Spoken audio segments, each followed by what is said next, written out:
முதல் வார்த்தையை நாம் கண்ணன் பிரதர் பேச போகிறார். கரங்களை தட்டி வரவேற்போம்.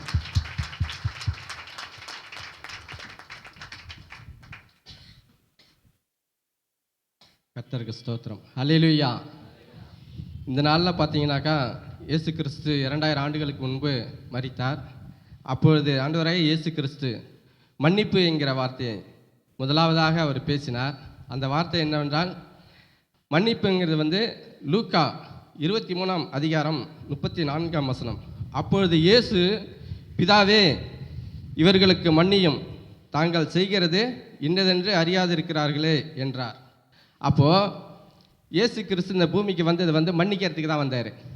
மன்னிக்க வந்தவர் இவர் அநேகரை மன்னிச்சார். இயேசு கிறிஸ்து தப்பு செஞ்சவங்கெல்லாம் மன்னிச்சார், திமிர்வாதக்காரனை மன்னிச்சார், சில ஸ்திரீகள்லாம் வந்தாங்க தப்பு செஞ்சுட்டு அவங்களெல்லாம் கூட மன்னிச்சார். எல்லாரையுமே மன்னித்தவர். அப்புறம் எதுக்கு சிலுவையில் போயிட்டு பிதாவை நோக்கி, பிதாவே இவர்களை மன்னியும்னு ஏன் சொல்கிறாரு? பார்த்தீங்கன்னாக்கா ஆண்டவராகிய இயேசு கிறிஸ்து மத்திய 3:17 அன்றியும் வானத்திலிருந்து ஒரு சத்தம் உண்டாகி, இவர் என்னுடைய நேசகுமாரன், இவரில் பிரியமாயிருக்கிறேன், இவருக்கு செவி கொடுங்கள் அப்படின்னு ஆண்டவராகிய இயேசு கிறிஸ்து முதல்ல ஊழியத்துக்கு வரும்பொழுது, ஞானஸ்தானம் எடுக்கும் பொழுது ஆண்டவராகிய பிதா அவர் மேலே அபிஷேகத்தை கொடுத்து, இவர் என் நேசகுமாரன், இவருக்கு செவி கொடுங்கள் அப்படின்னு சொல்லுறாரு. அங்கே செவி கொடுன்னா ஒருத்தர் தான் இருப்பார். செவி கொடுங்கள்ங்கும் போது அங்கே அநேகர் இருந்திருக்காங்க. இயேசு அறிந்தவங்களும் இருக்கிறாங்க, இயேசுவை தெரியாதவங்களும் இருக்கிறாங்க. அப்போ இயேசு கிறிஸ்து சொல்கிறாரு, இந்த இதில் மறிக்கும் பொழுது, பிதாவே இவர்கள் செய்யறது இன்னதென்று அறியாது இருக்கிறார்கள், இவர் மன்னியும்னு இவர் ஏன் சொல்கிறாருனாக்கா, அவர் பிரசங்கத்தை தொடங்கும் பொழுது என் நேசகுமாரன்னு பிதா சொன்னார். ஆனால் இயேசு கிறிஸ்து சிலுவையில் மறிக்க போகும்பொழுது இவர் பிதாவேன்னு கூப்பிடுறாரு, பிதாவே அப்படின்னு சொல்லி பேசுகிறாரு. அப்போ பார்த்தீங்கன்னாக்கா இயேசு கிறிஸ்து வந்ததே எதுக்கு? எல்லாருக்கும் மன்னிப்பு கொடுக்க தான், பாவ மன்னிப்பு கொடுக்க, செய்கிற தவறுகள்லாம் மன்னிப்பு கொடுக்க தான் வந்தார். ஆனால் மன்னிச்சிட்டாரு. அப்புறம் பிதா மட்டும் எதுக்கு மன்னிக்கணும்? பார்த்தீங்கன்னாக்கா அநேகர் இப்போ நம்மலாம் பார்த்தீங்கன்னாக்கா நம்ம பிள்ளைகள்லாம் இருக்கிறாங்க, அவங்களாம் அடித்தாக்கா யாராவது சும்மா இருப்பீங்களா? யார் சும்மா இருப்பீங்க? நம்ம பிள்ளைங்க தானே அடிக்கிறான், அடிச்சுட்டு போட்டோம் அப்படின்னு சொல்லிட்டு. அங்கே இயேசுவை அவரை பிடிச்சதுலேருந்து ஒவ்வொரு இதுவும் அவரை அடிக்கிறதுலேருந்து, துன்புறுத்துறதுலேருந்து, அவமானப்படுத்துறதுலேருந்து பண்ணிட்டு இருக்கும்போது பிதாவை நோக்கி இயேசு வேண்டுதல் செய்கிறார், மன்னிக்கிறார். பிதாவே இவர்களை மன்னியும், பிதாவே இவர் மன்னின்னு கடைசி வரைக்கும் சொல்கிறாரு. இவரை மன்னிக்கிறாரு. இவர் ஏற்கனவே பூமியில் வார்த்தையினால் மன்னித்தவர், எல்லாவற்றையும் பார்த்து வார்த்தையினால் மன்னித்தவர். சிலுவையில் எதுக்கு மன்னிப்பு கேட்கணும்? பிதாவை நோக்கி பிதாவே இவர்களை மன்னியும் சொல்லிட்டு. அங்கே பார்த்தீங்கன்னாக்கா இயேசு கிறிஸ்து பார்த்தீங்கன்னாக்கா அப்பொழுது இயேசு பிதாவை நோக்கி, இவர்கள் மன்னியும், தாங்கள் செய்கிறது என்னென்று அறியாது இருக்கிறார்கள் என்றார். அவருடைய வஸ்திரங்களை அவர்கள் பங்கிட்டு சீட்டு போட்டார்கள். அவருடைய வஸ்திரங்களை பங்கிட்டு சீட்டு போட்டார்கள். இப்போது உங்களுடைய பிள்ளைங்களை அடிச்சியாக்கா, யாராவது அடிக்கிறாங்கன்னா சரி அடிச்சுட்டு போட்டுன்னு விட்டுற மாட்டீங்க. அதே சமயத்தில் அவருடைய அங்கியவும் லுங்கிவும் அவங்கிற மாதிரி அடித்தா நீங்கள் என்ன பண்ணுவீங்க? சும்மா விடுவீங்களா? நமக்காக இந்த உலகத்துக்கு பாவங்களை மன்னித்து நமக்காக சிலுவை சுமக்கிறவரை அங்கேயே பங்கிட்டு சீட்டு போடுகிறார்கள். இது பார்த்தீங்கன்னாக்கா இப்போ பெரிய பெரிய தலைவர்கள்லாம் கூட இருக்கிறாங்க, அவங்கெல்லாம் கூட மறிச்சிட்டாங்கன்னு சொன்னாக்கா அவங்களுடைய பொருட்கள்லாம் பார்த்தீங்கன்னாக்கா இப்போ ஏலம் விடுறாங்க. ஆனால் அப்போது இயேசுக்கிட்ட இருந்தது அந்த ஒரு அங்கி தான், அதையும் இவர்கள் என்ன பண்ணாங்கன்னா அவுத்து கீழே வச்சு பங்கு போடுறாங்க. நம்ம பிள்ளைகள் இதை மாதிரி ஒரு அவமானப்பட்டு இருக்கும்போது யாராவது நம்ம விடுவோமா? அவருடைய நேசகுமாரன் எல்லாவற்றையும் தாங்கினவர் அந்த அங்கியை எடுக்கும்பொழுது அவருக்கு தாங்க முடியல பிதாவுக்கு. அப்போ தான் கோவப்பட்டிருக்கிறாரு. அப்போ தான் இயேசு சொல்கிறாரு, பிதாவே என்னை நீங்கள் அனுப்புனீங்க, நான் எல்லாரையும் மன்னித்தேன், ஆனால் நீங்கள் கோவப்படாதீங்க அப்படின்னு சொல்லிட்டு பிதாவே இவர்களை மன்னியும் அப்படின்னு சொல்லிட்டு சொல்கிறாரு. அப்போது அங்கேயும் மன்னிக்கும் பொழுது அநேகர் இருக்காங்க, இயேசு அறிஞ்சவங்களும் இருக்காங்க, இயேசு அறியாதவங்களும் இருக்கிறாங்க. அவரை பரியாசம் பாடுறாங்க. பார்த்தீங்கன்னாக்கா அங்கே சீசர்கள் முதல் கொண்டு இயேசுவை விட்டு ஓடிடுறாங்க. இப்போ நமக்கு நல்லா பழகினவங்க நமக்கு ஒரு துரோகம் பண்ணுறாங்கன்னு சொன்னால் நீங்கள் மன்னிப்பீங்க. மன்னிச்சுட்டு திரும்ப வரும்போது நீங்கள் சேர்த்துப்பீங்களா? சேர்த்துக்க மாட்டீங்க. ஆனால் இயேசு கிறிஸ்து பாருங்கள், சீஷர்கள் கூடியே இருந்து எல்லாத்தையும் பார்த்தவங்க கூட அந்த சமயத்தில் பேதுரு வந்து பார்த்தீங்கன்னாக்கா 3 தடவை மறுதளிச்சிட்டாரு. இவர் அரியன் அரியன் அரியன்னு சொல்லிட்டு 3 தடவை மறுதளிச்சு கூட போயிட்டாங்க.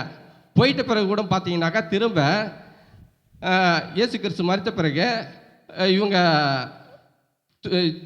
சீஷர்களுக்கு வந்து தரிசனமாகிறாரு. தரிசனமாகி இவர் வந்து அன்பாக இருக்கிறாரு. அப்போ வந்து இயேசு கிறிஸ்துடைய அன்பு வந்து பார்த்தீங்கன்னாக்கா மன்னிப்பு தான். எல்லாவற்றையும் மன்னிக்கிறோம், ஆனால் நம்ம முழுமையாக மன்னிக்கிறது கிடையாது. ஆனால் இப்போ ஒரு மன்னிப்புன்றது வந்து பார்த்திங்கன்னா நம்ம வந்து குற்றம் நம்ம தப்பு பண்ணிட்டோம்னா மன்னிச்சிருங்கம்போம். இப்போ நீங்கள் தப்பு பண்ணிட்டீங்கன்னாக்கா நம்ம மன்னிச்சிருங்கன்னு சொல்லுவோம். ஆனால் தப்பே பண்ணாத ஒரு மனிதன், குற்றமே செய்யாத ஒரு மனிதனை குற்றப்படுத்துகிறாங்க. பார்த்தீங்கன்னாக்கா யூதர்கள் வந்து குற்றப்படுத்தினார்கள். ஆனால் ரோமர்களுக்கு தான் அதிகாரம் இருந்தது. ரோமர்கள் வந்து பார்த்தீங்கன்னா ரோமர்கள் பிலாத்து வந்து சொல்கிறாரு, இவரிடத்தில் நான் ஒரு தவறும் அறியேன் அப்படின்னு சொல்லிட்டு தான் அவர் வந்து கை கழுவுறாரு. அப்போ வந்து பார்த்தீங்கன்னாக்கா நம்ம முழுமையாக மன்னிக்க மாட்டோம். ஒரு தவறு அறியாதவர் வந்து இந்த பூமியில் நமக்காக மன்னிப்பு கொடுத்து நமக்காக சிலுவையில் மறிக்கிறாரு. நமக்காக சிலுவையில் மறிக்கும்பொழுது பார்த்தீங்கன்னாக்கா அவர் சொல்கிற வார்த்தை, மனுஷருடைய தப்பிதங்களை நீங்கள் அவர்களுக்கு மன்னித்தால் உங்கள் பரமபிதா உங்களுக்கு மன்னிப்பார் அப்படின்னு மத்திய 6:14 சொல்லியிருக்காரு. மத்திய 6:14 மனுஷருடைய தப்பிதங்களை நீங்கள் அவர்களுக்கு மன்னித்தால் உங்கள் பரமபிதா உங்களுக்கு மன்னிப்பார். அது என்ன பரமபிதா? பிதாவேன்னு ஏற்கனவே கூப்பிட்டாரு. பரமபிதான்னாக்கா இப்போ நம்ம சொல்கிறோம் பாருங்க, இது என் பரம்பரை சொத்து, இது எனக்கு தான் சொந்தம், யாருக்கும் கிடையாதுன்றோம். அது மாதிரி தான் நமக்காக பரலோகத்தில் வீற்றிருக்கிற பரமபிதா அவர் தான். நமக்கு பிதாவுக்கெல்லாம் பிதா அவர் தான். உலகத்துக்கு பிதாவே அவர் தான். அவர் ஆதாம் மூலமாக நம்மளை உருவாக்கினார். அப்போது அவர் தான் நமக்கு வந்து பரமபிதா. நமக்கு எல்லாவற்றையும் செய்கிறவராக இருக்கிறார். நமக்கு எல்லாவற்றையுமே கற்றுக் கொடுக்கிறவராகவும் இருக்கிறார். நம்மளுடைய பாவங்கள் எல்லாம் மன்னிக்கிறவர் அவர் ஒருவர் மாத்திரம்தான். வேறு யாராலையும் பாவங்களை மன்னிக்க முடியாது. ஆனால் இயேசு கிறிஸ்து ஊழியம் பண்ண நாட்களில் வார்த்தையினால் மன்னித்தார். அப்போது சிலுவையில் எதுக்கு அவர் வந்து மன்னிப்பு? சிலுவையில் வந்து நமக்கு ஜென்ம பாவம் கரும பாவம் இருக்குது. அந்த மன்னிப்பை தான் வந்து சிலுவையில் மன்னிக்கிறாரு. பார்த்தீங்கன்னாக்கா இப்போ அப்பா அம்மா புள்ள இருக்கிறாங்க. இப்போ வந்து அப்பா வந்து புள்ள பயங்கரமாக அக்கிரமம் பண்ணுறான். அவனை வந்து அடிக்கணும்னு இப்படி தாவுறாரு. ஆனால் இடையில வந்து அம்மா வந்து அடிக்க விட மாட்டேன்றாங்க. சொல்கிறாங்க, நீங்கள் மட்டும் அப்பாவாக ஆகிட்டீங்க, 10 மாதம் சுமந்து நான் தான் பெற்றேன், எனக்கு தான் தெரியும் அந்த கஷ்டம்.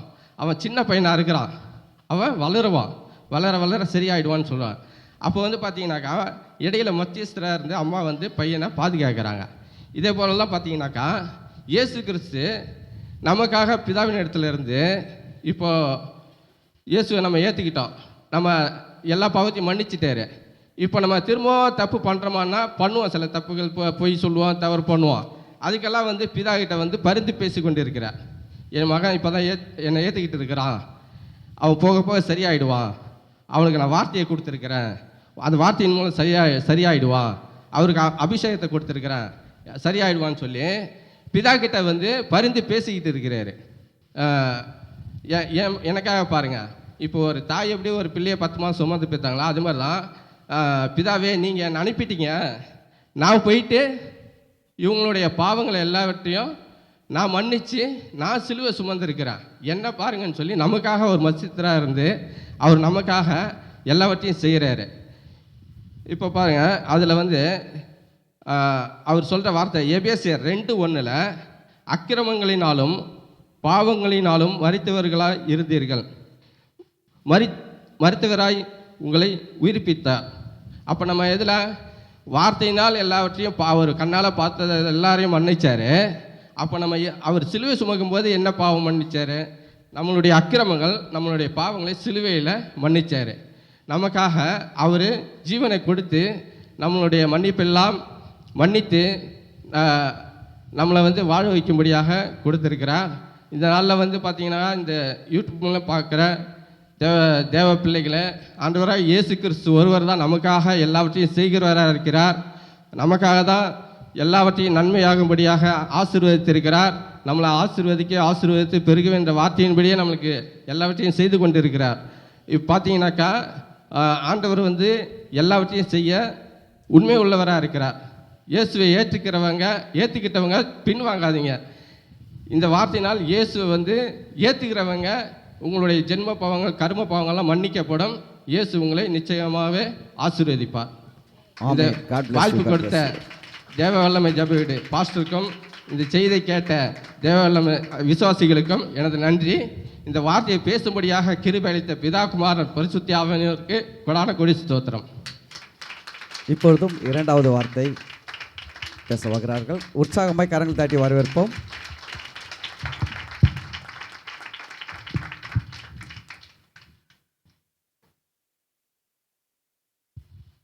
ஆண்டவர் சிலுவையில் பேசின இரண்டாவது வார்த்தை, இன்றைக்கு நீ என்னோடு கூட பரதேசியில் இருப்பாய். இதில் என்ன சம்பவம்னா, ஏசப்பாவை சிலுவையில் அறையிறாங்க.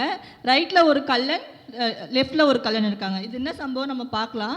ஃபஸ்ட்டு அந்த கல்லன்கள் யார், அவங்க எப்படிப்பட்டவங்கன்னு ஒரு முறை பார்த்துடலாம். லூக்கா 23:37 சொல்கிறாங்க. அதில் ஃபஸ்ட்டு வசனம் சொல்கிறான், அன்றையும் சிலுவையில் அறையப்பட்டிருந்த குற்றவாளிகளில் ஒருவன், நீ கிறிஸ்துவானால் உன்னையும் எங்களையும் ரட்சித்துக்கொள் என்று அவரை இகழ்ந்தான். அப்போ இந்த குற்றவாளி என்ன பண்ணுறான்னா, ஏசப்பாவை பார்த்து இகழ்றான். இந்த வசனத்துக்கு முன்னாடி வசனத்தில் போர் சேவர்கள் என்ன பண்ணுறாங்க, ஏசப்பாவை இகழ்றாங்க. அப்போ இந்த குற்றவாளி என்ன பண்ணுறான், அதை தான் பார்க்குறான். பார்த்துட்டு அவனும் ஏசப்பாவை இகழ்ந்து பேசுகிறான். அப்போனா அந்த குற்றவாளி ஒரு பரிகாசக்காரன். அதுக்கப்புறம் அவன் பாவம் பண்ணியிருக்கான். ஆனால் நம்ம பாவம் பண்ணிட்டோமே அந்த உணர்வே அவனுக்கு கொஞ்சம் கூட இல்லை. இவன் என்ன பண்ண, பக்கத்துலேயே ஏசப்பா இருக்காங்க, ஆனால் ஏசப்பாவை பார்க்கல. ஏசப்பாவை பார்க்காம அந்த போர் சேவைகள் அவங்க என்ன சொன்னாங்க, மற்றவங்க என்ன சொன்னாங்க அதை பார்த்துட்டு இருந்தான். நாமளும் என்ன பண்ணுறோம், நம்ம கூட தான் ஏசப்பா இருக்காங்க, ஆனால் நிறைய விஷயத்தில் ஏசப்பாவை பார்க்கறது இல்லை. அவங்க என்ன சொல்கிறாங்க நம்ம கேட்கறது இல்லை. அதுக்கு பதில் சித்தி என்ன சொன்னாங்க, அப்பா என்ன சொன்னாங்க, அம்மா என்ன சொன்னாங்க, இதுதான் பார்க்குறோம். டாக்டர் என்ன சொன்னாங்க, ரிப்போர்ட் என்ன சொல்லுது, அதை தான் பார்க்குறோமே தவிர ஆண்டவரோட வார்த்தை என்ன சொல்லுது நம்ம பார்க்கறது இல்லை. அதுக்கடுத்து ரெண்டாவது குற்றவாளி அவன் என்ன சொல்கிறான்னா, மற்றவன் அவனை நோக்கி, நீ இந்த ஆக்கினைக்கு உட்பட்டிருந்தும் தேவனுக்கு பயப்படுகிறது இல்லையா? நாமோ நியாயப்படி தண்டிக்கப்பட்டிருக்கிறோம், நாம் நடப்பித்தவைகளுக்கு தக்க பலனை அடைகிறோம், இவரோ தகாத தொன்றையும் நடப்பிக்கவில்லையே என்று அவனை கடிந்து கொண்டு. அப்போ ரெண்டாவது குற்றவாளிக்கு என்ன இருக்குன்னா, தேவ பயம் இருக்குது, தேவன் நல்லவர் என்ற உணர்வும் இருக்குது. அவர் அது இருந்தோம், ஆனால் அவன் எங்கே இருக்கான், இதுவில் தொங்கிட்டு இருக்கா, சிலுவை தொங்கிட்டு இருக்கான்.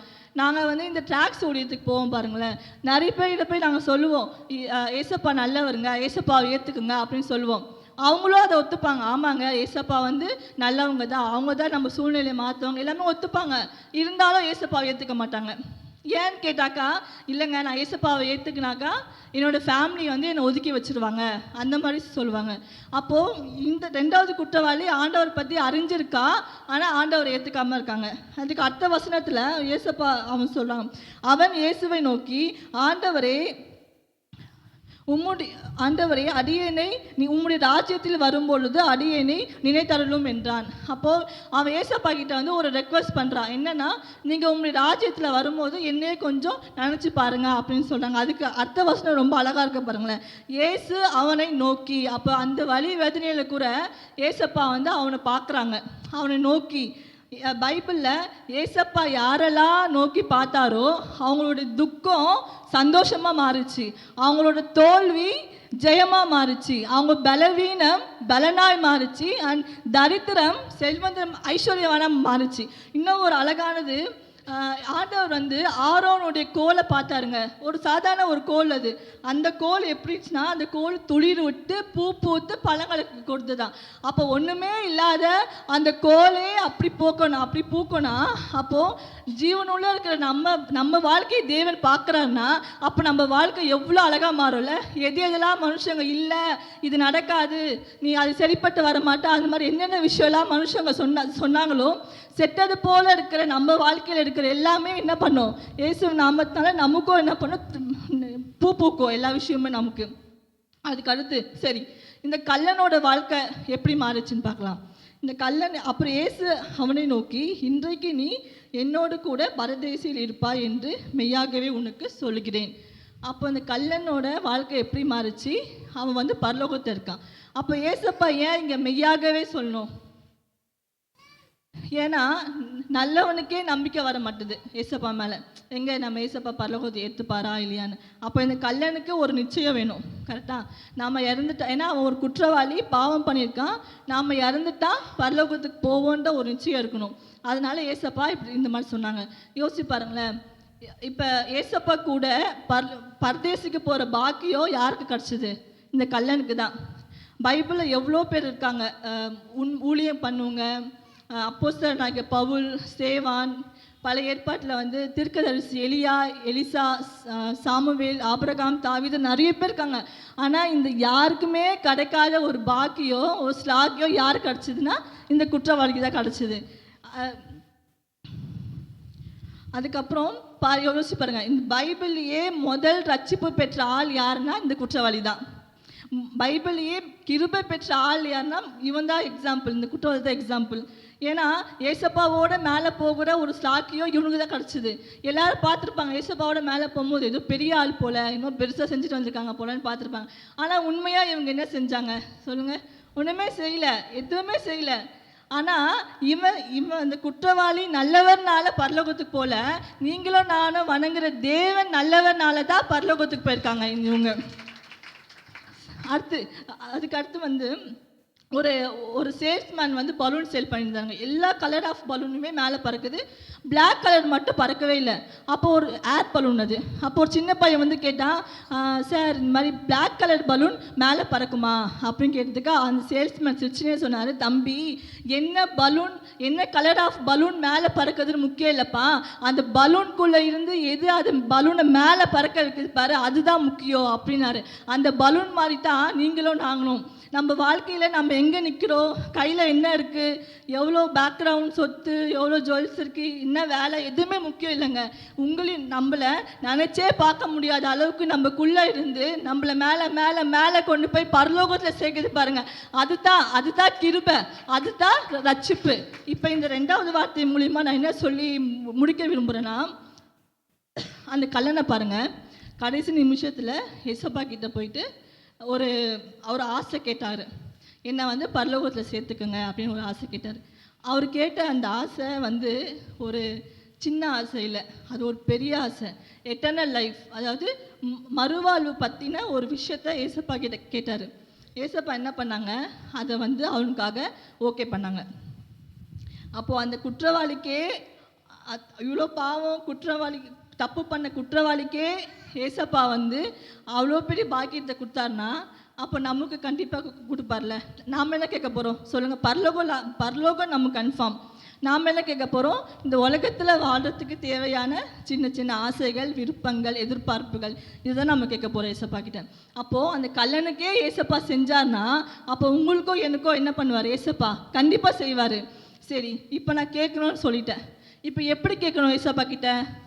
இந்த கல்லனை பாருங்கள், அவன் கேட்டது வந்து சின்னதாக கேட்கல, ரொம்ப பெருசாக கேட்டான். அப்போ நாமளும் ஏசப்பா கிட்ட எப்படி கேட்கணும்?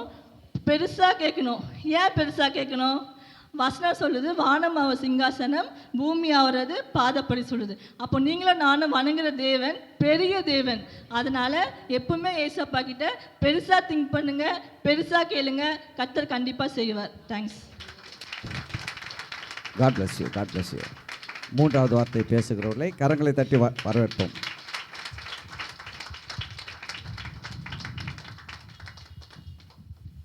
ஆண்டவராகிய இயேசு கிறிஸ்து கல்வாரி சிலுவையில் பேசின 3ஆம் வார்த்தை பற்றி நம்ம பேச வந்திருக்கிறேன். இதுக்கு ஆதாரமாகிய வசனம் பார்த்தீங்கன்னா யோவான் 19, நான் வாசிக்கிறேன், 26, 27. அப்பொழுது இயேசு தம்முடைய தாயையை அருகே நின்ற தமக்கு அன்பாயிருந்த சீஷனையும் கண்டு தம்முடைய தாயை நோக்கி, ஸ்திரீயை அதோ உன் மகன் என்றார். பின்பு அந்த சீஷனை நோக்கி, அதோ உன் தாய் என்றார். அந்நேரம் முதல் அந்த சீஷன் அவளை தன்னிடமாய் ஏற்றுக்கொண்டான். இதுலேருந்து பார்த்தீங்கன்னா எனக்கு வந்த வசனம், ஆண்டவர் கர்த்தர் பேசினது பார்த்தீங்கன்னா, அதோ உன் தாய், அதோ உன் மகன். ஃபஸ்ட்டு நம்ம கர்த்தராகிய ஆண்டவராகிய இயேசு கிறிஸ்து கல்வாரி சிலுவையில் தொங்கின்னு இருக்கிற நேரத்தில் கூட அந்த நம்மளுக்காக ஜீவனை கொடுத்து அவர் கஷ்டப்பட்டு இருக்கிற நேரத்தில் கூட நம்மளை யோசித்து பார்க்குறாரு. அதுதான் ஆண்டவர், நம்ம அப்பா. ஆனால் நம்ம வந்து அந்த மாதிரி யோசித்து பார்க்க மாட்டோம். சாகிறப்ப எதனா உடம்பு சரியில்லைன்னா நம்மளை மட்டும்தான் யோசிப்போம். ஆனால் அவரால் மட்டும்தான் எல்லாரை பற்றியும் என்ன பண்ண முடியும், யோசிக்க முடியும். ஏன்னா அவர் நம்ம மேலே காட்டுற அன்பு. ஏன்னா இந்த வசனத்தின் மூலியமா ஆண்டவர் என்னோடு கூட பேசினது என்னன்னா அன்பு.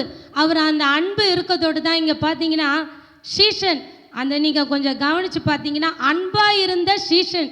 அப்போ அந்த சீஷனே அன்பாக இருந்து கடைசி வரைக்கும் வந்தப்போ ஆண்டவராக இயேசு கிறிஸ்து எவ்வளோ அன்பாக இருந்திருக்கிறார் நம்ம மேலே. ஏன்னா நீங்கள் பார்த்தீங்கன்னா 12 சீஷர்கள் இருந்தாங்க. அந்த 12 சீஷர்களில் யாரும் வரல லாஸ்ட் வரைக்கும். ஒரே ஒருத்தர் தான் வந்தார். அவர் யாருன்னா நம்ம யோவான் தான். அவர் இந்த சுவிசேஷத்தை எழுதிய யோவான் தான் கடைசி வரைக்கும் நின்று கொண்டு இருந்தார். அப்போ அவர் சொல்கிறாரு, ஸ்திரீயே இதோ உன் மகன் சொல்கிறார். அப்போ ஆண்டவர் எவ்வளோ பாரு, அந்த இப்போ 30 வருஷமாக 33 அவர் அதுக்கப்புறம் வந்து ஊழியத்துக்காக வந்துட்டார். 30 வருஷமாக தன்னுடைய தாய் கூடயே இருந்தார். அப்போ அவர் பாருங்கள் அந்த அன்பு. அந்த லாஸ்ட் மினிட்ல கூட அவர் என்ன பண்ணுறாரு, எல்லாரையும் யோசிச்சு பார்க்குறாரு. அவரை எப்படி வளர்த்துருப்பாங்க, பார்த்துருப்பாங்க, செஞ்சுருப்பாங்க. அப்போ அந்த அன்பு இல்லைன்னா ஒன்றுமே நம்மளுக்கு இல்லை. ஆவியின் கனிகளில் பார்த்தீங்கன்னா அன்பு நம்மளுக்கு முக்கியமாக இருக்குது. பிரதான கற்பனை நம்மளுக்கு கொடுக்கப்பட்டிருக்குது. அது எங்கன்னு பார்த்தீங்கன்னா மத்தேயுல வந்து 22:39 சொல்லப்படுகிறது, நீ உன்னிடத்தில் அன்பு கூறுவது போல பிறனிடத்திலும் அன்பு கூறுவாயாக. அப்போ அந்த அன்பு நம்மளுக்கு முக்கியமாக அமையுது. நம்மளுக்காக ஜீவனை கொடுத்த தேவன், நம்மளுக்காக ரத்தத்தை சிந்தி அவருடைய நம்ம பாட்டு கூட பாடினோம், மாறாத அன்பு. மனுஷர்களுடைய அன்பு மாறி போகும், எல்லாருடைய அன்பு, கணவன் மனைவி வைத்த அன்பு, அப்புறம் பிள்ளைகள் வைத்த அன்பு எல்லாமே ஒரு காலம் மறைந்து போயிடும். ஆனால் நம்ம அப்பாவுடைய அன்பு எப்பவுமே மாறாது. அதனால தான் அவர் சிலுவையில் தொங்கப்பட்டுன்னு இருக்கிற நேரத்தில் கூட நம்மளை மறக்காத அவர் பார்த்தீங்கன்னா இவ்வளவோ அவர் எல்லாத்துக்கும் ஒரு சேஃப்டி பண்ணிட்டு போகிறாரு பாருங்க. நம்ம நினச்சின்னு இருக்கிறோம் கடைசியில் பேசுகிற, இப்போ யாராவது இறந்து போயிட்டாங்கன்னா கடைசியில் பேசுகிற அந்த முகத்தை பார்க்கணும், கடைசியில் என்ன பேசுகிறாங்கன்னு பார்க்கணுன்ட்டு. இதெல்லாம் நம்ம அப்பா கிட்டேருந்து வந்தது தான். ஏன்னா நம்ம அப்பா பாருங்கள் அந்த லாஸ்ட் மினிட்ல பேசுனது, லாஸ்ட்டில் வந்து பற்றி என்னென்ன ஜனங்களுக்கு என்னென்ன சொல்லணும், தன்னுடைய தாய்க்கு அந்த மகனுக்கு அங்கே பாருங்கள் நல்லா அன்பாக இருந்த அந்த அன்பு நம்மளுக்கு ரொம்ப முக்கியம். அதுக்கப்புறம் பார்த்தீங்கன்னா ஃபஸ்ட்டு அன்பு, ரெண்டாவது பார்த்தீங்கன்னா அந்த தாய்க்கு ஒரு ஆறுதலாக பேசினார். ஆறுதல், நம்முடைய தெய்வம் யார், ஆறுதலின் தெய்வம். அந்த தெய்வத்தை தான் நம்ம ஒருத்தருங்க உடம்பு முடியல நாம தான் ஆறுதலுக்காக போய் அவங்கள பார்ப்போம். ஆனால் அவர் பாருங்க தொங்கப்பட்டு இருக்கிற நேரத்தில் நமக்கு ஆறுதல் அளிக்கிற தெய்வமாக இருக்கிறார். நம்ம அப்பாவால் மட்டும்தாங்க அந்த மாதிரி செய்ய முடியும். வேற யாராலுமே எந்த சாமியால் சரி எந்த விக்கிரத்தாலும் சரி எதுவுமே முடியாது. அவங்க சாமி நோடலாம், ஆனாலும் நம்மளுக்காக அன்பு கொடுத்து ஆறுதல் கொடுத்து நம்மளுக்கு எல்லாவற்றையும் செய்கிற தெய்வம் நமக்கு ஒருத்தர் இருக்கிறாரு. அவர் தான் நம்மளுடைய ஆண்டவர், நம்ம அப்பா. அப்படிப்பட்ட தெய்வத்துக்கு நம்ம எப்பவுமே நன்றி செலுத்துகிறவங்களாக நம்ம இருக்கணும். வருத்தப்பட்டு பாரம் சுமக்கிறவர்களே, நீங்கள் எல்லாரும் என்னிடத்தில் பாருங்கள், நான் உங்களுக்கு இளைப்பாறுதல். பாருங்க, முன்னாடியே சொல்லிட்டார் ஏசப்பா, எல்லாத்தையும் நம்மளுக்கு ரெடி பண்ணி வச்சிருக்கிறாரு. ஆனால் நாம் தான் என்ன பண்ண மாட்டோம், அதை எடுத்துக்கு கையாள மாட்டேங்கிறோம். நம்ம எடுத்து அது கையாளோம்னா எல்லாவற்றிலும் நம்மளை என்ன பண்ணுவார், உயர்த்தி தான் வைப்பார். அவரை தாழ்த்தி கொண்டு நம்மளை உயர்த்தி நம்மளை அழகு பார்க்குற தெய்வம் அவர் தான். வேலை ஸ்தலத்தில் வெளியிடத்துல எல்லாரையும் ஆளை மட்டம் தட்ட தான் பார்ப்பாங்க, ஏற்றி விட பார்க்கவே மாட்டாங்க, உங்களுக்கே தெரியும். ஆனால் நம்மளை ஏற்றி வச்சு அழகு பார்க்குற தேவன், அவன் சிறியவனை புழுதியிலிருந்து எடுத்து எளியவனை குப்பை மேட்டிலிருந்து உயர்த்துகிற தேவன். அந்த அப்பாவை தான் நம்ம சேவிக்கிறோம், அந்த அப்பாவை தான் நம்ம வணங்குறோம். அதுக்காக நம்ம என்ன பண்ணணும்னா பெருமைப்படணும், புரியுதுங்களா? ரெண்டாவது அவர் ஆறுதலின் தெய்வமாக இருக்கிறாரு. மூணாவது பார்த்தீங்கன்னா அவர் நமக்கு தகப்பனையும் தாயையும் கனம் பண்ண வேண்டும். முக்கியமான வார்த்தை இது. பார்த்தீங்கன்னா நம்மளுக்கு மோசேவால கர்த்தரால் நம்மளுக்கு முன்னாடியே அவர் சொல்லிட்டாரு, என்ன 10 கட்டளைகளில் என்ன கட்டளை, தகப்பனையும் தாயையும் கனம் பண்ண வேண்டும். அந்த கனம் நம்மளுக்கு இருக்குதா? பெற்றோர்கள் பேரண்ட்ஸ் வந்து பிள்ளைகளுக்கு பண்ண வேண்டிய கனத்தையும் கொடுத்துடணும், பிள்ளைங்க பேரண்ட்ஸ்க்கு கொடுக்க வேண்டிய கனத்தையும் என்ன பண்ணணும், கரெக்டாக கொடுத்துடணும். இதில் யாரும் மாற்றி கொடுக்கக்கூடாது. ஏன்னா 2 பேருக்கு தான் சொல்கிறாரு, தகப்பன் அதனால் நம்ம என்ன பண்ணோம், எல்லாருக்கும் கனத்தை செலுத்த வேண்டியது நம்ம கனத்தை செலுத்த வேண்டும். ஏன்னா நம்ம தேவன் அங்கே சொல்லி வச்சத, பழைய ஏற்பாட்டில் சொல்லி வச்சத புதிய ஏற்பாட்டில் எப்படி ஏற்படுத்தி நம்மளுக்கு காமிச்சிட்டு கொடுத்துட்டு போய்க்கிறாரு. ஏன் அவர் வாழ்ந்துட்டு காமிச்சு கொடுத்துருக்குறாரு, நாம் அதை மாதிரி இருக்கணும்னு. ஆனால் இப்போ எவ்வளோ நீங்களே பார்க்குறீங்க, ஃபோனில் பார்க்குறீங்க, டிவியில் பார்க்குறீங்க, என்னென்னமோ நடக்குது நாட்டில். ஏன்னா நம்ம கடைசி காலத்தில் இருக்கிறோம். ஆனால் நம் தேவன் உண்மை உள்ளவர். ஆமென். அவர் நம்ம அப்பா எப்படி இருக்கிறாரோ அதே போல் நாம் இருக்கணும். ஏன்னா அவர் நம்மளுக்காக ரத்தத்தை சிந்தின தெய்வம். அவர் ரத்தம் நம்ம மேலே தெளிக்கப்பட்டிருக்குது. அப்போது ஒரு தகப்பனை போல பிள்ளைகள் இருக்க வேண்டும். அவர் கட்டளை கொடுத்தத நம்மளுக்கு அங்கே செஞ்சு காமிச்சிட்டாரு. அந்த செஞ்சு காமிச்ச தெய்வத்துக்கு நம்ம என்ன பண்ணோம், அவருடைய எல்லா காரியங்களையும் ஏற்றுக்கொண்டு அவருக்கு கீழ்ப்படிந்து நம்ம வாழும்போது, ஏன்னா ஏசப்பா கூட கீழ்ப்படிந்தார். அவர் பார்த்தீங்கன்னா 12 வயசில் அவர் தொலைஞ்சு போயிட்ட பிறகு அவரால் நான் இப்பயே ஊழியத்துக்கு போயிடுறேன், நானே போயிடுறேன்னு சொல்ல முடிஞ்சிருப்பான் கிடையாது. அவங்க வந்து தேடி பார்த்த பிறகு பேரண்ட்ஸ் கூட போயிட்டாரு, கீழ்ப்படிஞ்சு போயிட்டாரு. ஏன்னா அவருக்கான வேலை இன்னும் வரல. அவருக்கு வேலை வந்த பிறகு அவர் என்ன பண்ணி எல்லாம் போய் எல்லா ஊழியத்தை செஞ்சு என்னென்ன அற்புதங்கள் அடையாளங்கள் எல்லாவற்றையும் செய்யணுமோ அதை எல்லாமே செஞ்சு அவர் முடிச்சிட்டாரு. அதனால் நம்மளுக்காக ஜீவனை கொடுத்து நம்மளுடைய பாவங்கள் சாபங்கள் எல்லாவற்றையும் நம்மளை என்ன பண்ணார், எல்லாவற்றையும் சுமந்து தீர்த்து அந்த கடைசி நேரத்தில் ஆண்டவர் எவ்வளோ அற்புதமாக ஒரு சேஃப்டி பண்ணி வச்சுட்டு போகிறார். இது மூலிமா எனக்கு என்ன தெரியுதுன்னா, ஒரு பிள்ளைங்களுக்கு தாய் சேஃப்டி, ஆனால் ஒரு பிள்ளைகளுக்கு தாய் தகப்பு இல்லைன்னா அந்த குழந்தையோட வாழ்க்கை எப்படி இருக்கும், கஷ்டமாக தான் இருக்கும். அதனால தான் ஆண்டவர் பாருங்கள், ஒருத்தர் சேஃப்டி எப்படி சேஃப்டி பண்ணி அவருக்கு அப்புறம் ஏசப்பாக்கு அப்புறம் மரியாளுக்கு குழந்தைங்களாம் இருந்தாங்க, பிள்ளைகளும் இருந்தாங்க, பொண்ணுங்களும் இருந்தாங்க, வேதத்தில் இருக்குது. ஆனாலும் பாருங்கள், அங்கே அந்த இடத்துல இருக்கிற அந்த யோவானை மென்ஷன் பண்ணி ஆண்டவர் சொல்கிறாரு, நீங்கள் என்ன பண்ணு, இதோ உன் தாய், இதோ உன் மகன் அப்படின்னு சொல்லிட்டு சொல்கிறாரு. அப்போது நாம் எப்படி இருக்கணும், கனத்தை கொடுக்க வேண்டும். முதலாவது நம்ம நாம் கொடுக்க வேண்டிய கனத்தை கொடுத்துட்டோம்னா நம்மளுக்கு செய்ய வேண்டியதே ஆண்டவர் என்ன பண்ணுவார், செஞ்சு முடிச்சுடுவார். இந்த கடைசியாக இப்போ நான் சொல்ல போகிறேன், நான் சாகிறதுக்கு முன்னாடி நான் பேச போகிறேன், என் உயிலெல்லாம் எழுதி வைக்க போகிறேன், சொத்தெல்லாம் நான் பிரித்து கொடுக்க போகிறேன், நான் எல்லாம் பண்ண போகிறேன்னு சொல்லுவாங்க. ஆனால் அந்த கடைசி நேரத்தில் பாருங்கள், அதெல்லாம் நம்ம அப்பா கிட்டேருந்து வந்தது தான் பொழுகுது. எல்லாம் அங்கேருந்து தான் எல்லாம் லாஸ்ட்டில் பேசி இந்த முடிக்கிற விஷயம்லாம் முடித்து எல்லாம் அவர் பாருங்கள், அவங்க தாய்க்கு ஒரு சேஃப்டி பண்ணிட்டு போனார் பார்த்தீங்களா, பார்த்துக்கிறதுக்கு. இருந்தாலும் அவங்க ஒரு கன்னி வயிற்றில் பிறந்து அவர் வந்தவர் தான் நம்ம ஏசப்பா. அப்படி இருந்தால் அவர் பாருங்கள், இதோ உனக்கு மகனாய் அவர் யோவான் அவர் இருக்கிறாரு, அவர் பார்த்துக்குவார் அப்படின்னு சொல்லிட்டு. அதனால் நாம் நமக்கு கொடுக்கப்பட்டிருக்கிற காரியங்களில் நம்ம கீழ்ப்படிந்து இருக்கும் பொழுது கர்த்தர் நம்மளை கனப்படுத்துவார். நாம் மற்றவங்களுக்கு கொடுக்க வேண்டியதை நம்ம கரெக்டாக செலுத்திடணும். புரியுதுங்களா? ஏன்னா எல்லாம் நம்ம அப்பா கிட்டேருந்து அவர் எல்லாம் செஞ்சு முடிச்சுட்டு காமிச்சிட்டாரு, சிலுவையில் சுமந்து எல்லாவற்றையும் நம்மளுக்கு கற்றுக் கொடுத்துட்டாரு. நாம் தான் என்ன பண்ணுறோம், அதை இன்னும் புரிஞ்சிக்காமையே இருக்கிறோம். அதனால் நம்மளுக்காக பாடுபட்ட, நமக்காக ஜீவனை கொடுத்து 3ஆம் நாள் உயிரோடு எழுந்த தெய்வத்தை நம்ம ஆராதிக்கிறோம். ஆமென். அப்படிப்பட்ட தெய்வத்தை ஆராதிக்கிறதுக்கு நம்ம என்ன பண்ணக்கூடாது, பயப்படவே கூடாது. நம்ம உயிரோடு எழுந்தவர் இன்றைக்கி செத்துட்டாருன்னு நம்ம என்ன பண்ணக்கூடாது, பரிதாபமாக இருக்கக்கூடாது. அதனால் சொன்ன மாதிரி நம்ம எல்லாரும் சிரித்த முகத்தோடு இருந்தால் நம்மளுக்கு 3ஆம் நாள் ஆண்டவர் உயிரோடு எழுந்திருக்கிறார். அதனால் நம்ம முதல்ல நான் சொல்ல வேண்டிய என்ன காரியம்னா, கர்த்தர் அன்பாகவே இருந்தார், நம்மளும் அன்பாகவே இருக்கணும்.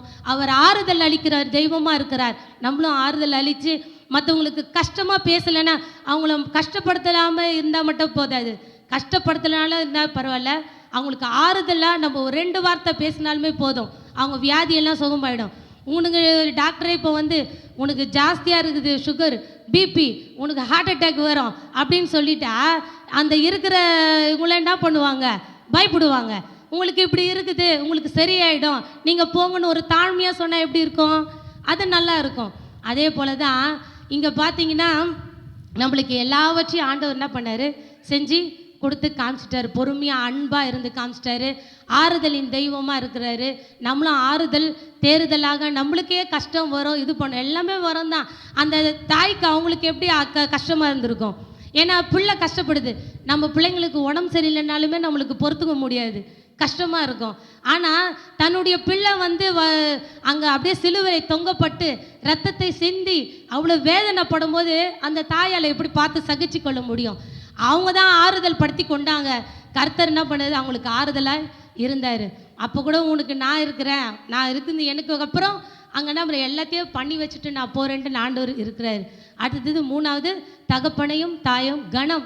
அந்த கணத்தை நம்ம கொடுத்துட்டோம்னா கண்டிப்பாக எல்லாவற்றையும் ஆண்டவர் நம்மளை மேன்மையாக வைப்பார் என்று சொல்லி கர்த்தர் இந்த கொடுத்த வசனத்துக்காக நான் நன்றி செலுத்துகிறேன். அடுத்தது 4வது வார்த்தை. கரங்களை தட்டி உற்சாகமாக வரவேற்போமா?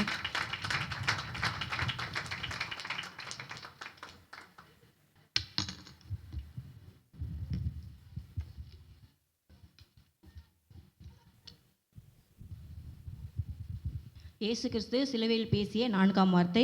இதற்கு ஆதாரமாக மத்தேயு 27வது அதிகாரம் 45, 46வது வசனம்.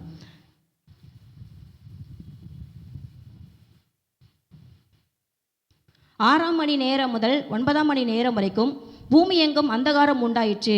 9ஆம் மணி நேரத்தில் இயேசு ஏலி ஏலி லாமா சபக்தானி என்று மிகுந்த சத்தமிட்டு கூப்பிட்டார். அதற்கு என் தேவனே என் தேவனே ஏன் என்னை கைவிட்டீர் என்று அர்த்தமாம். இங்கே வந்து 2 வசனத்தை வந்து குறிப்பாக கொடுத்துருக்காங்க. இதில் வந்து பார்த்திங்கன்னா முதல்ல வந்து 6ஆம் மணி நேரம் முதல் 9ஆம் மணி நேரம் வரைக்கும், அதாவது அந்த ஒரு 3 மணி நேரங்கள் வந்து கணக்கு சொல்கிறாங்க.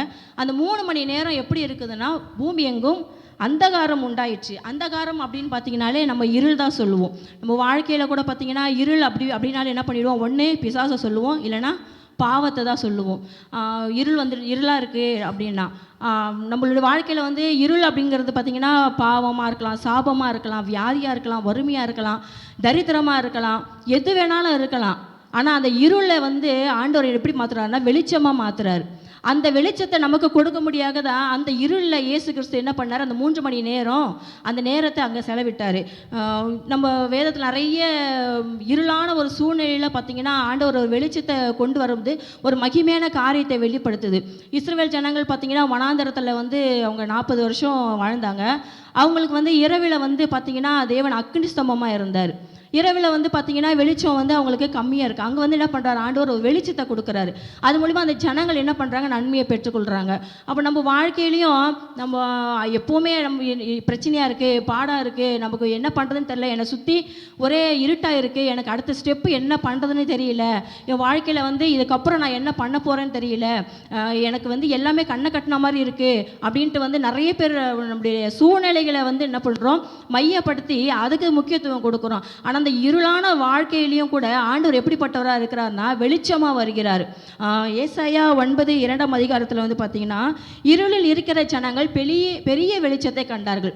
அதாவது சின்ன வெளிச்சம் இல்லை, ஒரு பெரிய ரூமில் வந்து பார்த்திங்கன்னா ஒரு சின்ன நைட் லேம்பு போட்டிங்கன்னா அந்த வெளிச்சத்தை விட அந்த ரூமுக்கே வெளிச்சம் தரக்கூடிய ஒரு பெரிய பல்பு போட்டால் எவ்வளோ பெரிய வெளிச்சமாக இருக்குமோ அப்படி ஒரு சின்னதாக இல்லை, உங்கள் வாழ்க்கையில் சின்னதாக ஒரு சின்ன ஒளி இல்லை, பெரிய வெளிச்சமாக ஆண்டவர் என்ன பண்ணுறாரு, உதிக்க போகிறாரு. நம்ம இருளான வாழ்க்கையில் போகிறோமே, என்ன பண்ணுவோம், அடுத்த நிலைமை நம்ம என்ன செய்ய போகிறோம், நமக்கு யார் உதவி செய்வா அப்படின்னு நீங்கள் கவலைப்படாதீங்க. அந்த இருளான வாழ்க்கையிலையும் அந்த பாவம், பிரச்சனை, போராட்டம், வறுமை எது இருந்தாலும், வியாதியாக இருந்தாலும் டாக்டர் கூட கைவிட்டலாம். ஆனால் இயேசு என்ன பண்ண மாட்டார், கைவிடவே மாட்டார். அதான் சொல்கிற பெரிய வெளிச்சத்தை கண்டார்களாம். எப்படிப்பட்ட வெளிச்சம்னா அது வந்து கிரகிக்க முடியாதது, அது வந்து அளவிட முடியாதது.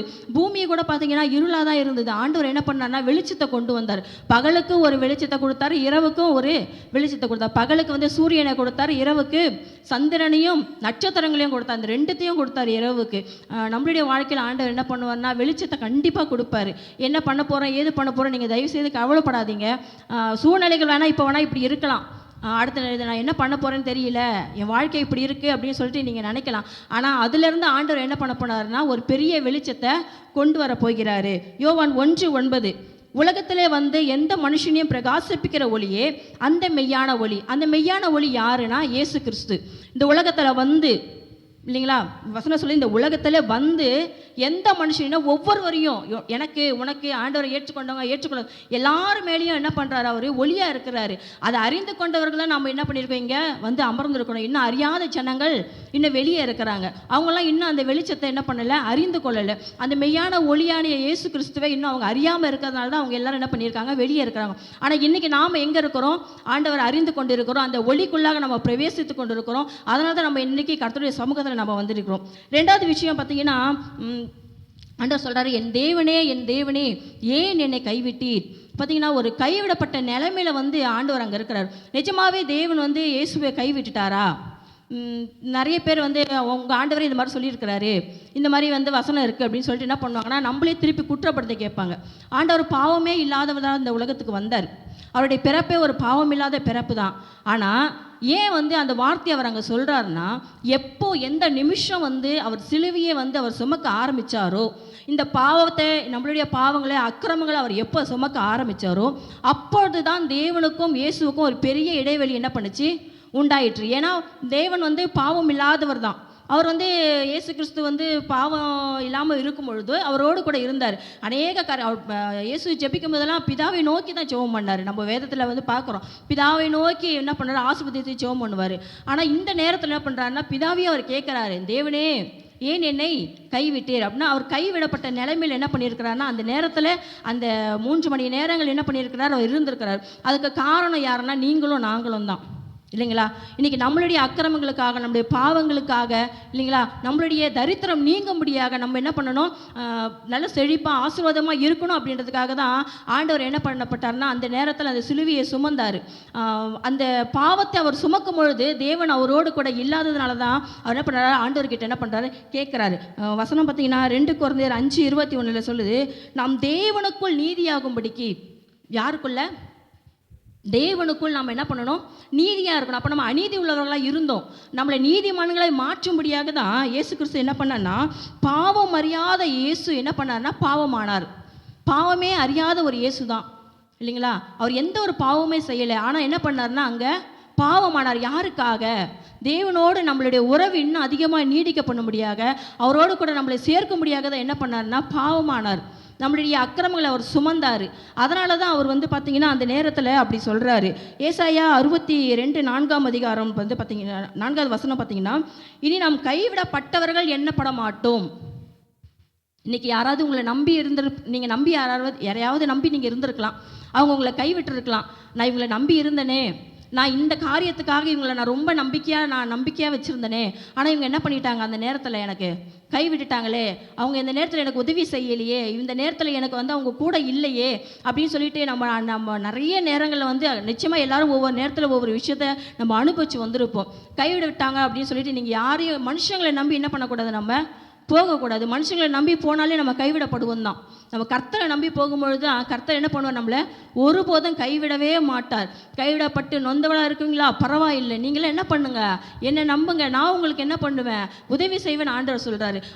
சங்கீதத்தில் கூட நிறைய நம்ம வாசிக்கலாம், எங்களுக்கு ஒத்தாசி வரும் பர்வதங்களுக்கு நேராக அப்படின்னா யார் அது, இயேசு கிறிஸ்து தான். அவர் நோக்கி நம்ம பார்க்கும் பொழுது பார்த்தீங்கன்னா அவர் நம்மளை என்ன பண்ணுறாரு, கை தூக்கி எடுக்கிறாரு. நம்ம கீழே இருந்தோம். இன்றைக்கி உங்களுடைய பழைய நிலைமையில நீங்கள் நினச்சி பாருங்க, நீங்கள் முதல்ல ஆண்டவரை ஏற்றுக்கிறதுக்கு முன்னாடி உங்களுடைய வாழ்க்கை எப்படி இருந்தது, எவ்வளோ கீழ் மட்டத்தில் இருந்தீங்க. இன்னைக்கு ஆண்டவர் உங்களை எந்த அளவுக்கு உயர்த்தி வைத்திருக்கிறாரு. அந்த உயர்வை நம்ம நினச்சி பார்த்தோம்னாலே நமக்கு வந்து அளவிட முடியாத ஒரு சந்தோஷமோ ஒரு சமாதானமோ நம்ம இருதயத்தில் ஆளுகை செய்யும். மனுஷங்களை நம்பி நீங்கள் ஏமாந்து போயிருக்கலாம். இல்லை உங்கள் உடம்புல இருக்க வியாதியை வந்து டாக்டர் என்ன பண்ணிடுவாங்க, அவ்வளோதான், இதுதான் பிரச்சனை, இதுலேருந்து மாற முடியாது, நீங்கள் லைஃப் லாங் இப்படி தான் இருக்கணும் அப்படின்னு சொல்லிடலாம். இல்லை நீங்கள் வந்து மறைச்சிடுவீங்க, இவ்வளோ நாள் தான் உயிரோடு இருப்பீங்க அப்படின்னு கூட சொல்லியிருக்கலாம். பரவாயில்லை, அவங்களும் மனுஷங்க தான், நம்மளை போல் என்ன பண்ணுறாங்க, அவங்களும் ஒரு மனுஷர்கள் தான். ஆனால் கர்த்தர் என்ன பண்ணுறாங்கன்னா, நம்ம ஒருபோதும் கைவிடுகிற தேவனே இல்லை. நம்ம எந்த சூழ்நிலையில் இருந்தாலும் நீங்கள் மனுஷங்களை நம்புறதை விட்டுட்டு முதலாவது யாரை நம்பணும், இயேசுவை நீங்கள் நம்ப ஆரம்பிச்சிங்கன்னா தான் உங்களுக்கு அந்த கை தூக்கி எடுக்கிற அந்த சூழ்நிலை உங்களை சுற்றி வரும். இல்லைன்னா நீங்கள் மறுபடியும் மனுஷங்களை நம்பும் பொழுது மறுபடியும் நம்ம கீழே தான் என்ன பண்ணுவோம், போவோம். நம்ம பணத்துக்காக ஒருத்தரை வச்சுருப்போம், நம்மளுடைய தேவைக்காக ஒருத்தவங்களை வச்சுருப்போம், இல்லை ஏதாவது ஒரு நன்மை செய்யணும், இவங்க கிட்ட போனால் இந்த காரியம் நமக்கு நடக்கும், இவங்க கிட்ட போனால் இவங்க நமக்கு இதை செய்வாங்க, இதை நமக்கு கொடுப்பாங்க, இவங்க நமக்கு வந்து எல்லாமே நமக்கு வலது கையா இடது கையா இருப்பாங்க. நம்ம யாரை மனுஷங்களை முன்னாடி நம்ம வைக்கிறோமோ அப்போது நம்ம கீழே விழுந்து போவோம். எந்த ஒரு காரியமாக இருக்கலாம், உலகத்தில் இருக்க எந்த காரியமாக இருந்தாலும் அதை நீங்கள் நம்பினீங்கன்னா அந்த நம்பிக்கை நிச்சயமாக உங்களை கீழே தான் தள்ளும். ஆனால் கர்த்தரை நம்ம நம்பும் பொழுது அந்த நம்பிக்கை நம்மளை என்ன பண்ணுன்னா மேலே தூக்கி விடும். ஒரு கைவிடப்பட்ட நிலைமை என்ன அப்படின்றத இயேசு கிறிஸ்து நன்றாகவே அறிவார். ஏன்னா அந்த நேரத்தில் வந்து அவர் அப்படி தான் இருந்தார் இல்லைங்களா, அப்படி தான் இருந்தார். அப்போது நம்மளுடைய பிள்ளைகள், ஐயோ என்னுடைய மகன் என்னுடைய மகள் இப்படிப்பட்ட சூழ்நிலையில் இருக்கிறாளே, அவளை நம்ம என்ன பண்ணக்கூடாது, கைவிடக்கூடாது, அவங்கள நம்ம கை தூக்கி எடுக்கணுன்ட்டு அந்த நிலைமையை அவர் என்ன பண்ணுறாரு, மாற்றுறாரு. ஏன்னா அந்த நிலைமையில் அந்த சூழ்நிலை இயேசு கிறிஸ்து இருந்திருக்கிறார். அவர் நம்மை போல் ஒரு பாடுள்ள மனுஷராக தான் இந்த உலகத்தில் வாழ்ந்தார். அந்த பாடுகளை அவர் அனுபவிச்சார். இன்றைக்கி நான் சொல்கிற சின்ன பிரச்சனை இருந்தாலும், ஐயோ எனக்கு இருக்கிற பிரச்சனைக்கு ஆண்டவர் கண்ணு தெரியாதா, காது கேட்காதா, அவர் வந்து பார்க்க மாட்டாரா, செய்ய மாட்டாரான்னு சொல்லிட்டு நம்ம என்ன பண்ண, ஆண்டவரையே குற்றப்படுத்துகிறோம். அப்படி சொல்லக்கூடாது. ஆண்டவரே இந்த பிரச்சனை எனக்கு இப்போ இருக்குது, ஆனால் இனிமேல் என்ன பண்ணாது, இருக்காது. இந்த சூழ்நிலை என்ன பண்ணும், மாறும். இந்த நிலைமை எனக்கு மாறும். இன்றைக்கி தரித்திரமாக இருக்கலாம், பண தேவைகளாக இருக்கலாம், இல்லை பொருள் தேவைகளாக இருக்கலாம், பலவீனங்களாக இருக்கலாம், எது வேணாலும் இருக்கலாம். இன்றைக்கி உறவுகள் கூட நிறைய பேர் நம்மளை விட்டு பிரிஞ்சு போயிடுவாங்க. ஐயோ இவங்க நம்மளை விட்டு பிரிஞ்சு போயிட்டாங்களே அப்படின்னு சொல்லிட்டு நம்ம ரொம்ப வேதனையாக இருப்போம். கவலைப்படாதீங்க. அந்த உறவு, அந்த அன்பை காட்டிலும் இயேசு நமக்கு கொடுக்குற அன்பு வெளியேற பெற்றது. அவர் நம்மளை ஒருபோதும் என்ன பண்ண மாட்டார், கைவிடவே மாட்டார். கைவிடாத தேவன் நம்மளோடு கூட என்ன பண்ணுறாரு, இருக்கிறாரு. 2 கொரிந்தியர் 4:9 கூட பார்த்தீங்கன்னா, துன்பப்படுத்தப்பட்டாலும் கைவிடப்படுகிறதில்லை. நாம் எவ்வளோதான் துன்பத்தில் இருந்தாலும், எவ்வளோதான் வேதனையில் இருந்தாலும், எவ்வளோதான் நம்ம கீழே இருந்தாலும் நம்மளை என்ன பண்ண மாட்டார், ஆண்டவர் கைவிடவே மாட்டார். நம்மளை கை தூக்கி அவர் எடுப்பார். நம்மளை தூக்கி எடுக்கிற தேவன் இல்லைங்களா. வசனம் வந்து முன்னாடியே சொல்லிட்டாங்க. குப்பையில் இருக்கிற நம்மளை என்ன பண்ணுறாரு, உயர்த்துகிறாரு. நம்மளை என்ன பண்ணுறாரு, கை தூக்கி மேலே தூக்குறாரு. இன்றைக்கி நமக்கு யாராவது உதவி செய்ய மாட்டாங்களா, நம்ம இந்த பிரச்சனை இருக்கே, நம்ம சொந்தக்காரங்க இவ்வளோ வசதியாக இருக்காங்களே, இல்லை இந்த டாக்டர் இங்கே இருக்காங்களே, இவங்க ஏதாவது நமக்கு ஃப்ரீயாக ட்ரீட்மெண்ட் பண்ண மாட்டாங்களா அப்படின்லாம் நம்ம வந்து என்ன பண்ணுறோம், யோசிப்போம். சில வேலைகள் அந்த சூழ்நிலை வரும்பொழுது நம்ம யோசிப்போம்.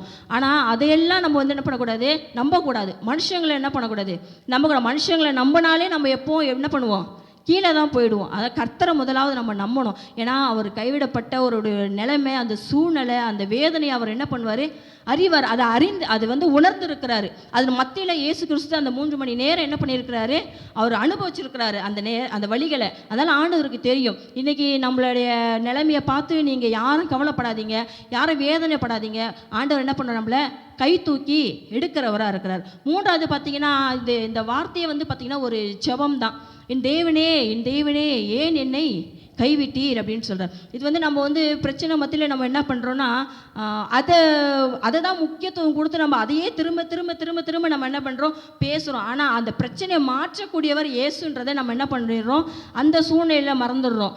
இயேசு வந்து பார்த்திங்கன்னா ஜெபிக்கிறாரு, பிதாவை நோக்கி ஜெபிக்கிறாரு. ஆண்டவரே தேவனே ஏன் என்னை கைவிட்டேன்னு சொல்லிட்டு அவருக்கு தெரியும் இந்த சூழ்நிலை வரும், இப்படிப்பட்ட பாடுகள் நம்ம அனுபவிக்கணும், இந்த வேதனை வழியாக தான் நான் கடந்து போகணும், இந்த ஜனங்களுடைய பாவங்களை நான் சுமந்தாதான் அவங்க என்ன பண்ணுவாங்க, நீதிமான்களாக மாற்றப்படுவாங்க, பாவம் இல்லாதவர்களாக வாழ்வாங்கன்னு ஆண்டவருக்கு தெரியும். இருந்தாலுமே அந்த பாடு, அந்த வேதனை அவரால் என்ன பண்ண முடியல. ஏன்னா அவரும் நம்மளை போல ஒரு பாடுள்ள மனுஷராக தானே இந்த உலகத்தில் இருந்தார். அவரை அந்த வேதனையை அனுபவிக்கும்பொழுது ரொம்ப கஷ்டப்பட்டார். அது சொல்கிறார், தேவனே ஏன் என்னை கைவிட்டீர். அவன் அந்த பிரச்சனையான நேரத்தில் என்ன பண்ணுறாருன்னா ஒரு ஜெபத்தை ஏறெடுக்கிறாரு. இன்றைக்கி நம்மளுடைய வாழ்க்கையில் பிரச்சனை போராட்டம் வரும்பொழுது நம்ம எதை முக்கியத்துவம் கொடுக்கும், அந்த பிரச்சனையை தூக்கிட்டு வந்து முன்னாடி வைக்கிறோம். அந்த பிரச்சனையை மாற்றக்கூடியவர் இயேசுன்னு சொல்லிட்டு அவரை நம்ம என்ன பண்ணுறதில்ல, நோக்கி பார்க்குறதில்ல, இன்றைக்கி ஜெபிக்கிறதே இல்லை. இன்றைக்கி என்ன பண்ணுறாங்கன்னா, காசு கொடுத்து நீங்கள் ஜெபம் பண்ணுங்க அப்படின்ட்டு எதுக்காவது ஒன்றுத்துக்கு கொடுத்துட்டு வந்துடுறாங்க. இல்லைனா மற்றவங்க கிட்ட போய் என்ன பண்ணுறாங்க, ஜெப குறிப்பை கொடுக்குறாங்க. என் வாழ்க்கையில் இந்த பிரச்சனை இருக்குது, எனக்கு இந்த தேவை இருக்குது, நீங்கள் என்ன பண்ணுங்கள், எனக்காக ஜெபம் பண்ணுங்க அப்படின்னு சொல்லி.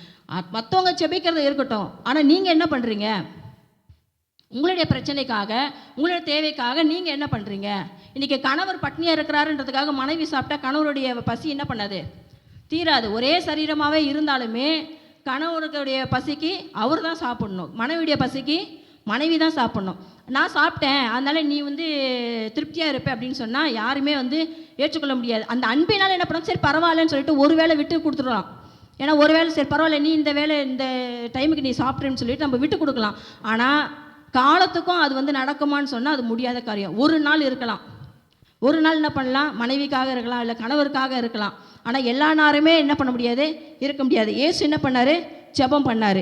அவர் எப்படிலாம் ஜெபம் பண்ணாருன்றது பார்த்தீங்கன்னா, தனித்து ஜெபம் பண்ணார், பிசாசை எதிர்த்து ஜெபம் பண்ணார், ஆசீர்வதித்து ஜெபம் பண்ணார், அதுக்கப்புறம் பார்த்தீங்கன்னா அதட்டி ஜெபம் பண்ணார், அதிகாலையில் ஜெபம் பண்ணார், ஊக்கத்தோடு ஜெபம் பண்ணார்.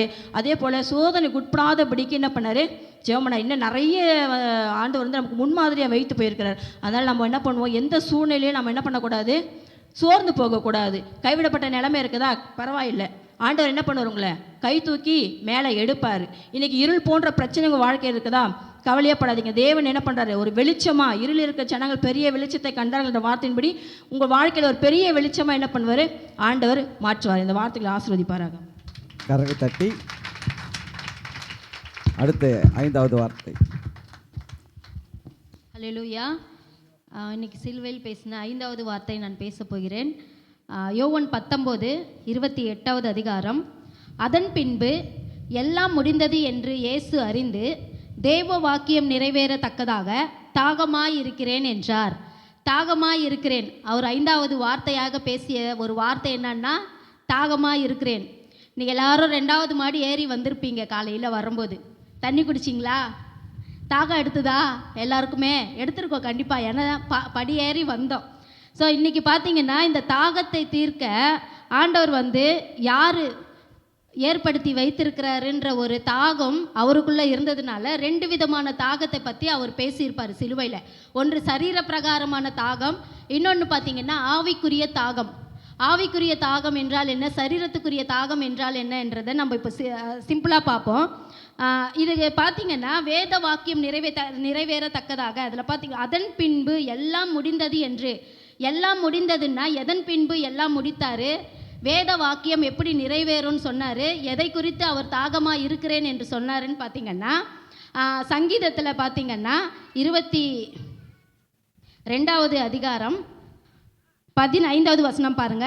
என் பெலன் ஓட்டை போல் காய்ந்தது, என் நாவு வேல் மாயோடு ஒட்டி கொண்டது, என்னை மரண தூணிலே போடுகிறீர். பாருங்க, அவருடைய நாவு, அதாவது வேத வாக்கியம், இது எத்தனை வருஷத்துக்கு முன்பதாக எழுதப்பட்டிருக்கிறதுன்ட்டு உங்களுக்கு தெரியும். இருந்தாலும் பாருங்க, எத்தனையோ வருஷங்களுக்கு முன்பதாக அவர் வர்றதுக்கு, அதாவது இந்த பூமியில் மனிதனாக பிறப்பதற்கு முன்பதாகவே அவரை குறித்து இந்த ஒரு காரியம் நிறைவேறணும்ட்டு எழுதி வச்சிருக்குது இல்லையா.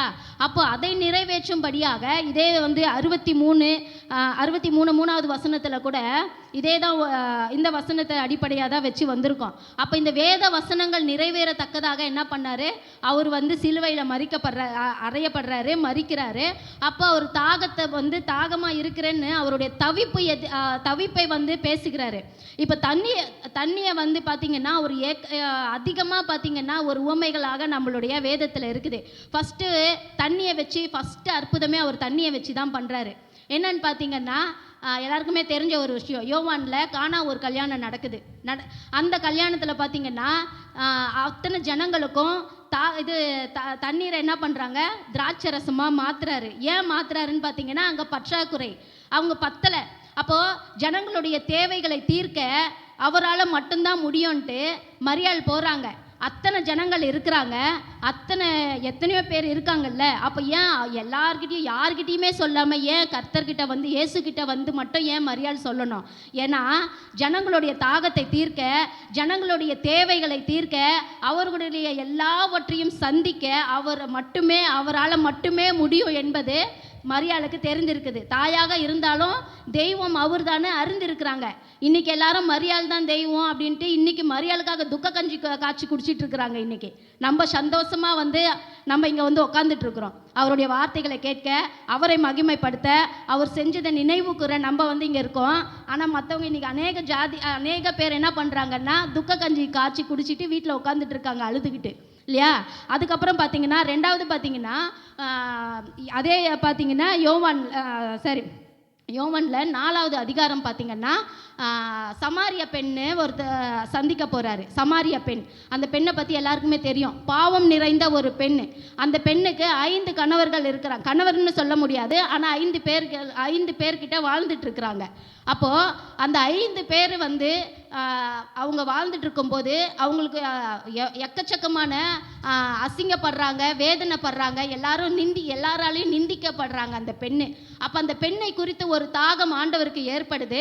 அந்த பெண்ணை பெண்ணை சந்திக்க அந்த கிணத்தருகே வருகிறாரு. சமாரிய நாட்டிற்கு போகும்போது அந்த கிணத்தருகே வராரு. அந்த கிணத்தருகே வரும்போது அந்த பெண்ணை பார்த்து மத்தியான நேரத்தில் வராங்க. ஏன்னா யாருமே பார்க்காத நேரத்தில் அந்த பெண்ணை என்ன பண்ணுவாங்களாம், தண்ணி எடுத்துகிட்டு போவாங்க. யாராவது பார்த்தா என்ன அசிங்கமாக பேசுவாங்களோ, யாராவது பார்த்தா என்ன அசிங்கமாக நினைப்பாங்களோ, ஏன்னா நான் பாவம் நிறைந்த ஒரு பெண்ணாக இருக்கிறேன்னு சொல்லிட்டு என்ன பண்ணுறாங்க, அவங்க அந்த நேரத்தில் வருவாங்க. அப்போ அந்த நேரத்தில் கர்த்தருக்கு முன்குறித்து வைத்து தான் அந்த இடத்துக்கு வந்திருக்கிறாரு. கர்த்தருக்கு பாவிகளை மனம் திரும்புறது தான் அவருக்கு விருப்பம். ஏன்னா பிணியாளிகளுக்கு தான் ரட்சிப்பு தேவை, பாவிகளுக்கு தான் மனம் திரும்பணும், அவங்களுக்கு தான் ரட்சிப்பு தேவை, அவங்க தான் நல்லா இருக்கணும் அப்படின்றது அவங்களுக்கு தெரியும். அதனால் என்ன பண்ணுறாரு, அந்த பெண்ணை சந்திக்க வரும்போது தாகத்துக்கு தண்ணி தான் கேட்குறாரு. அப்போ அந்த பெண்ணுக்கு நீங்கள் யூதனாக இருக்கிறீங்க, நான் சமாரிய பெண்ணாக இருக்கிறேன், நம்ம எப்படி ஆண்டவரே சேரும், அது நடக்காது, செய்ய முடியாதுன்னு அந்த பெண்ணு சொல்கிறாங்க. அப்போ இவர் சொல்கிறாரு, நீ கொடுக்குற தண்ணி சரீரத்துக்குள்ள தாகத்தை தான்மா தீக்கும், ஆனால் நான் கொடுக்குற தண்ணி அப்படி இல்லை, உனக்கு ஜீவ தண்ணியாக நான் கொடுக்குறேன். நான் கொடுக்குற தண்ணி நீ குடிக்கும்போது என்ன ஆகும்னா, நித்திய காலமாக உனக்கு தண்ணி தாகமே எடுக்காது, உனக்கு எப்போவுமே தண்ணி தாகம் எடுக்காதுன்னா அந்த தண்ணீரின் அடையாளமாக இயேசு இருக்கிறாரு. இயேசுவை நம்ம ஏற்றுக்கொள்ளும் போது நம்மளுடைய வாழ்க்கையில் பாவங்கள் சாபங்கள் எல்லாவற்றையும் எல்லாம் முடிந்தது என்று அறிந்து தானே அவர் இந்த வார்த்தையை சொல்கிறாரு. அப்போது எதையெல்லாம் அவர் நமக்கு கொடுத்துருக்கிறாரோ அதையெல்லாம் அவர் எதுவுமே எடுத்துக்கிட்டு போகலை. ஆனால் எதையெல்லாம் நம்மளுக்கு கொடுக்கலையோ அது எல்லாமே அவர் சிலுவையில் எடுத்துகிட்டு போயிட்டாரு. என்னன்னு கேட்குறீங்களா, நம்மளுக்கு கொடுக்காதது பார்த்திங்கன்னா சாபம், வறுமை, தரித்திரம், கஷ்டம், இது எல்லாமே பார்த்திங்கன்னா அவர் என்ன பண்ணுறாரு, நம்மளுக்கு ஒன்று கூட கொடுக்கல, எல்லாமே அவரே எடுத்துக்கிட்டாரு. ஆனால் நம்மளுக்கு அவர் எடுத்துக்காதது நம்மளுக்கு என்ன தெரியுமா கொடுத்துட்டு போயிருக்காரு, ஆசீர்வாதங்கள், வாழ்வுகள், சுகங்கள், பலங்கள், இன்னும் எக்ஸட்ரா என்ன வேணாலும் அப்படியே சொல்லிக்கிட்டே போகலாங்க எல்லாமே. ஆனால் இது எல்லாம் விசுவாசித்தால் தேவனுடைய மகிமையை நம்மளால் காண முடியும். இது எல்லாம் என்ன பண்ணணும், நம்ம விசுவாசிக்கணும். கர்த்தர் நம்மளுக்கு கொடுத்துட்டு போயிருக்கிறாரு, அதை எனக்கு தான் அவர் கொடுத்துருக்கிறாருன்றதை நம்ம ஃபஸ்ட்டு விசுவாசிக்கணும். அப்போது அந்த சமாரியா பெண்ணுக்கிட்ட சொன்னது போல் ஜீவ தண்ணீர், ஏசாயா 55வது அதிகாரத்தில் கூட பாருங்கள், இது சொல்லப்பட்டு 1வது வசனத்தில் பாருங்கள், ஓ தாகமாக இருக்கிறவர்களே நீங்கள் எல்லாரும் தண்ணீர் அண்டைக்கு வாருங்கள், பணம் இல்லாதவர்களே நீங்கள் வாங்கி சாப்பிடுங்கள், நீங்கள் பணமின்றி விலையுமின்றி திராட்சை ரசம் பாலும் கொள்ளுங்கள் அப்படின்றாரு. பாருங்க, இது என்னன்றது, நீங்கள் வாங்க, உங்களுக்கு எந்த விதமான காசும் கிடையாது, நான் உங்ககிட்ட காசு கேட்க மாட்டேன். சில பேர் பாருங்க, அந்த ஒன்றுமே இல்லாத கல்லுக்கும் மண்ணுக்கும் எவ்வளோ பணத்தை செலவழிக்கிறாங்க, கோடியாக கொண்டு போய் கொட்டுறாங்க. அவங்க அந்த மலைக்கு போகிறேன், இந்த மலைக்கு போகிறேன்னு ஸ்டேட்டு விட்டு ஸ்டேட் போகிறாங்கங்க. அங்கே போயிட்டு தான் சம்பாரித்த பணம் எல்லாம் என்ன பண்ணுறாங்க, அங்கே கொடுத்துட்டு வராங்க, அங்கே கொட்டி கொடுத்துட்டு வராங்க. அது மட்டும் இல்லை, தன்னுடைய சரீரத்தையே என்ன பண்ணுறாங்க, வீணாக்கி கொண்டுறாங்க. அழகு குத்தி, வேலு குத்தி எல்லாமே என்ன பண்ணுறாங்க, தன்னுடைய சரீரத்தையும் வீணாக்கி கொள்கிறாங்க, சம்பாரித்த பணத்தெல்லாம் கொண்டு போய் கொடுக்குறாங்களா? ஆனால் நம்முடைய தேவன் என்ன சொல்கிறாரு, உங்களுக்கு 1 ரூபா கூட தேவையில்லைங்க, உங்கள் காசு எனக்கு தேவையில்லைங்க, இலவசமாக வாங்கிட்டு போங்க, இலவசமாக எல்லாத்தையும் நீங்கள் வாங்கி பெற்று அனுபவிங்க, சந்தோஷமாக இருங்க, கஷ்டப்படாமல் இருங்கன்றதுக்காக அவர் நம்மளுக்கு இந்த வேலையை செஞ்சு கொடுத்துட்டு போயிருக்காரு. தாகமாக இருக்கிறீங்களா, நீங்கள் என்கிட்ட வாங்க, நான் உங்களுக்கு இறைப்பாறுதல் தரேன்னு சொல்கிறாரு. இதே வசனம் சொல்றது, வருத்தப்பட்டு பாரம் சுமக்கிறவர்களே நீங்கள் எல்லாரும் என்னிடத்தில் வாருங்கன்றாரு. அந்த தாகம் இருந்தால் என்கிட்ட வாங்க. நீங்கள் நல்லா இருக்கணும்னு நினச்சிங்கன்னா என்னுடைய வார்த்தைகளை என்ன பண்ணுங்க, கேளுங்க, சத்தியத்தை கேளுங்க, அதன்படி என்னுடைய வார்த்தைகளின் படி நீங்கள் நடந்து கொள்ளுங்க, அப்போ உங்களுக்கு எல்லாமே தானாக நடக்கும்னு சொல்கிறாரு. அதே பார்த்திங்கன்னா இதே தண்ணியை குறித்து நிறைய இன்னமும் சொல்லப்பட்டிருக்குது. வெளிப்படுத்தின விசேஷங்களில் பார்த்திங்கன்னா கடைசி அதிகாரம் 7:16 பார்ப்போம்.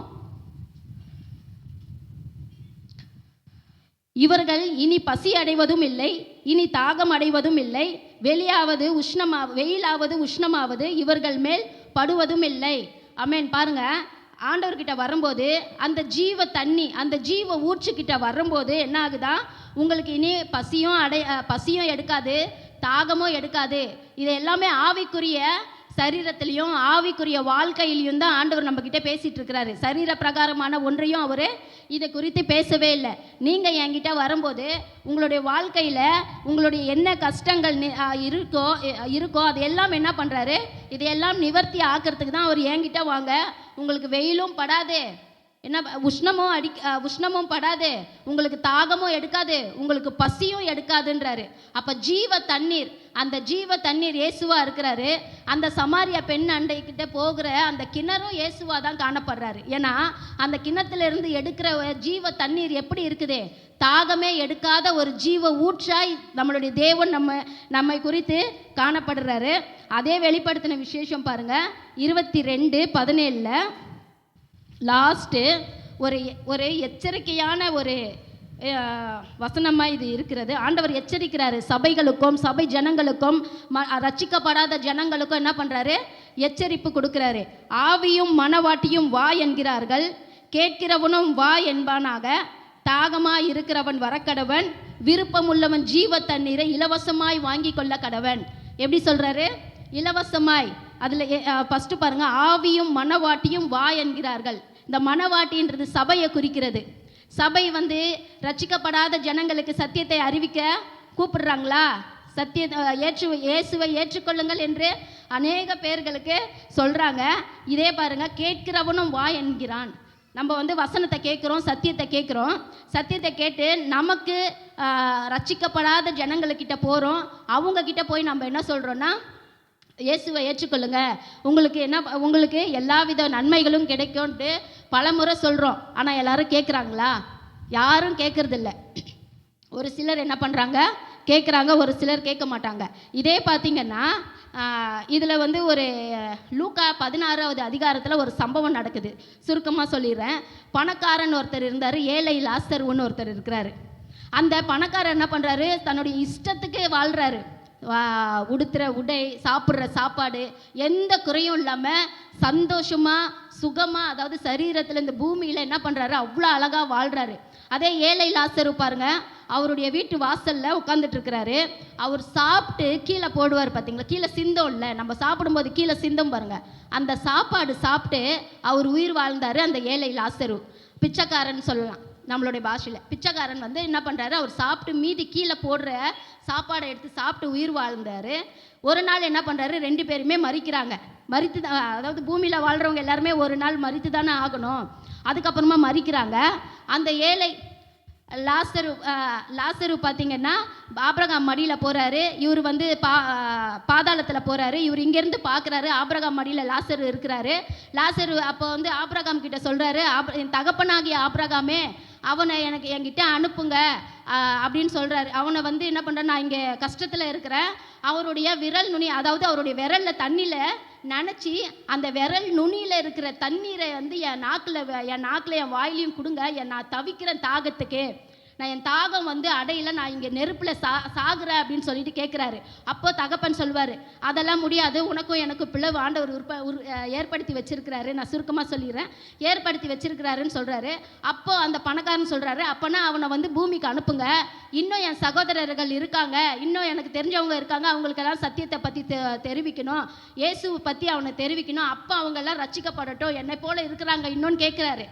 அப்போது அதுவும் முடியாது. அதுக்காக பூமியில் என்ன பண்ணுறாரு, சீஷர்கள் இருக்கிறாங்க, மோசே இருக்கிறாரு, அவர்கள் மூலிமா சத்தியத்தை அவர்களுக்கு தெரியப்படுத்துவாங்க. அதை நம்பினா அவன் ஜீவ தண்ணீரை பெற்றுக்கொள்வான், அவன் சுகமாய் வாழ்வான்ட்டு ஆபிரகாம் சொல்கிறாரு. அப்போது எல்லாம் முடிஞ்சதுக்கப்புறம் நம்ம நினச்சி நம்ம வேதனைப்படுறதுல அர்த்தமே இல்லை. இருக்கும்போதே ஆண்டவரை ஏற்றுக்கிட்டு, இருக்கும்போதே ஆண்டவரை ரட்சகராக ஏற்றுக்கொண்டு நம்ம நல்லா இருக்கிறதுக்கு இந்த பூமியில் வாழணும். இந்த வசனங்கள் மூலமாக கர்த்தர் உங்களோட பேசியிருப்பாருன்னு நினைக்கிறேன். ஆமென், ஆமென், ஆமென். கரங்களை தட்டி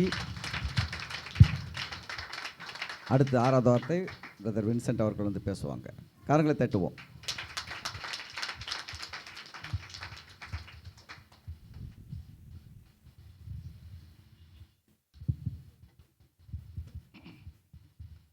அல்லேலூயா, அல்லேலூயா, அல்லேலூயா. ஸ்தோத்திரம். எனக்கு இந்த நேரத்தை கொடுத்த அருமையான பாஸ்டருக்கும் பாஸ்டர் அம்மாக்கும் இயேசுவின் நாமத்தில் நான் என்னுடைய நன்றியை சொல்லிக்கொள்கிறேன். என் அன்பு சபை மக்களுக்கும் நான் அனைவருக்கும் இயேசுவின் நாமத்திலே என் நன்றியை சொல்லிக்கிறேன். நன்றி. எனக்கு கொடுத்த வார்த்தை 6வது வார்த்தை, இயேசு காடியை வாங்கின பின்பு எல்லாம் முடிந்தது என்று சொல்லி தலையை சாய்த்து ஆவியை ஒப்பு கொடுத்தார். அவர் எல்லாம் முடிந்தது என்று சொன்னதுக்கு ஆண்டவர் ரொம்ப சிறப்பாக வெற்றியாக எல்லாமே செய்து முடிச்சிட்டாரு. அவர் இந்த பூமிக்கு 2000 ஆண்டுகளுக்கு முன்பாக இந்த பூமிக்கு வந்து பூமியில் மனுஷர்களோடு சஞ்சரிக்கும் போது அவர் என்ன செய்யணுமோ அது எல்லாமே சரியாக கரெக்டாக நாணமாக செஞ்சார் ஆண்டவர். ஒரு இடத்துல கூட ஒரு குறை கூட நம்ம பார்க்க முடியாது.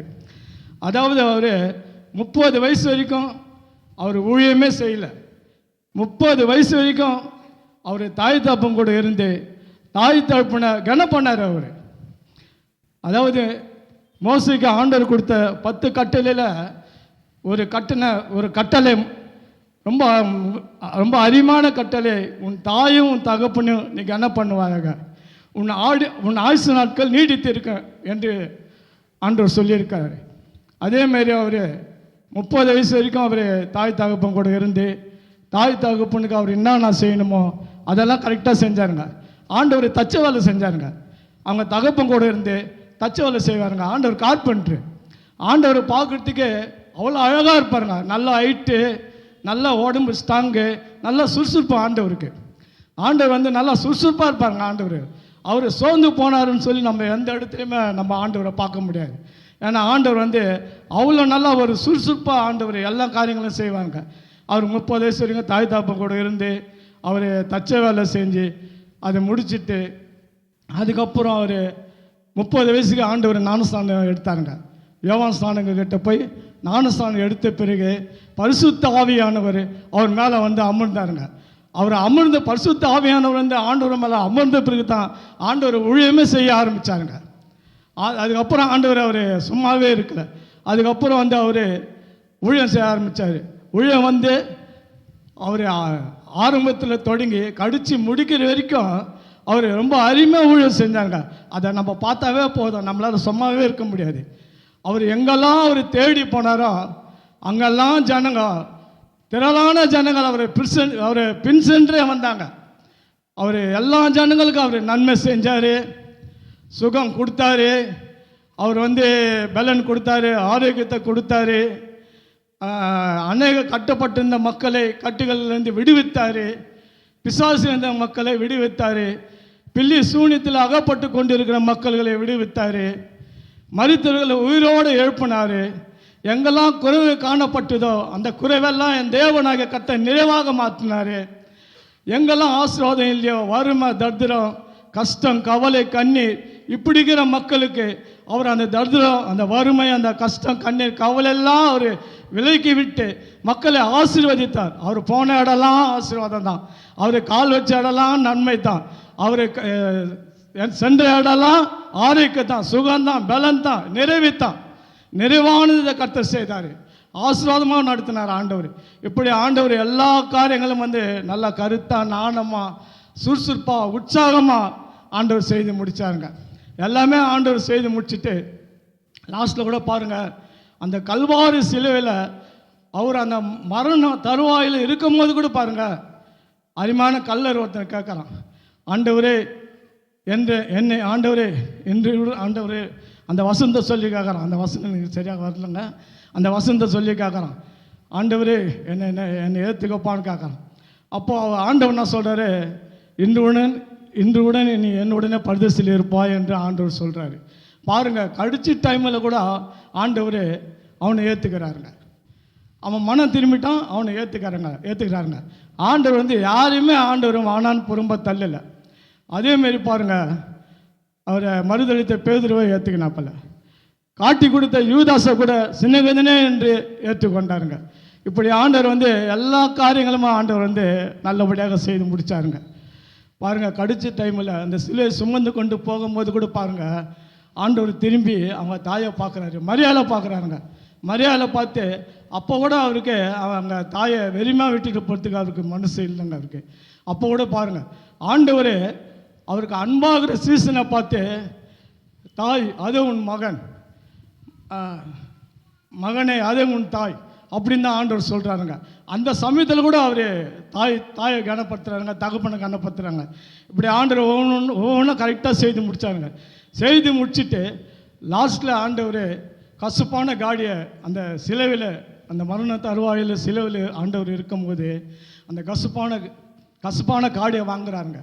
அந்த கசப்பான காடி வந்து நம்ம வாயினால் தேவையில்லாத பேச்சுகள், தேவையில்லாத வார்த்தைகள், தேவையில்லாத காரியங்களை நம்ம செய்யும் போது, பார்க்கும்போது, பேசும்போது, கேட்கும்போது, இந்த கசப்பான காரியங்கள் தான் அன்று ஆண்டவர் நம்மளுக்கு பதிலாக அந்த கசப்பான காடியை வாங்கினாருங்க. அந்த காடியை வாங்கின பின்பு ஆண்டவர் எல்லாம் முடிந்தது என்று சொல்லி தலையை சாய்த்து ஆவியை ஒப்பு கொடுத்தாருங்க. அவர் எல்லாம் முடிச்சுட்டாருங்க. ஆனால் அவர் எல்லாம் முடிச்சுட்டு அவர் சும்மா போகலங்க. அவருடைய பிள்ளைகள் அங்கே அவருடைய பிள்ளைங்களாக இருக்கிற நம்மளுக்கு எல்லாவற்றையும் நம்ம கையில் குத்துட்டு போய்க்கிறாங்க.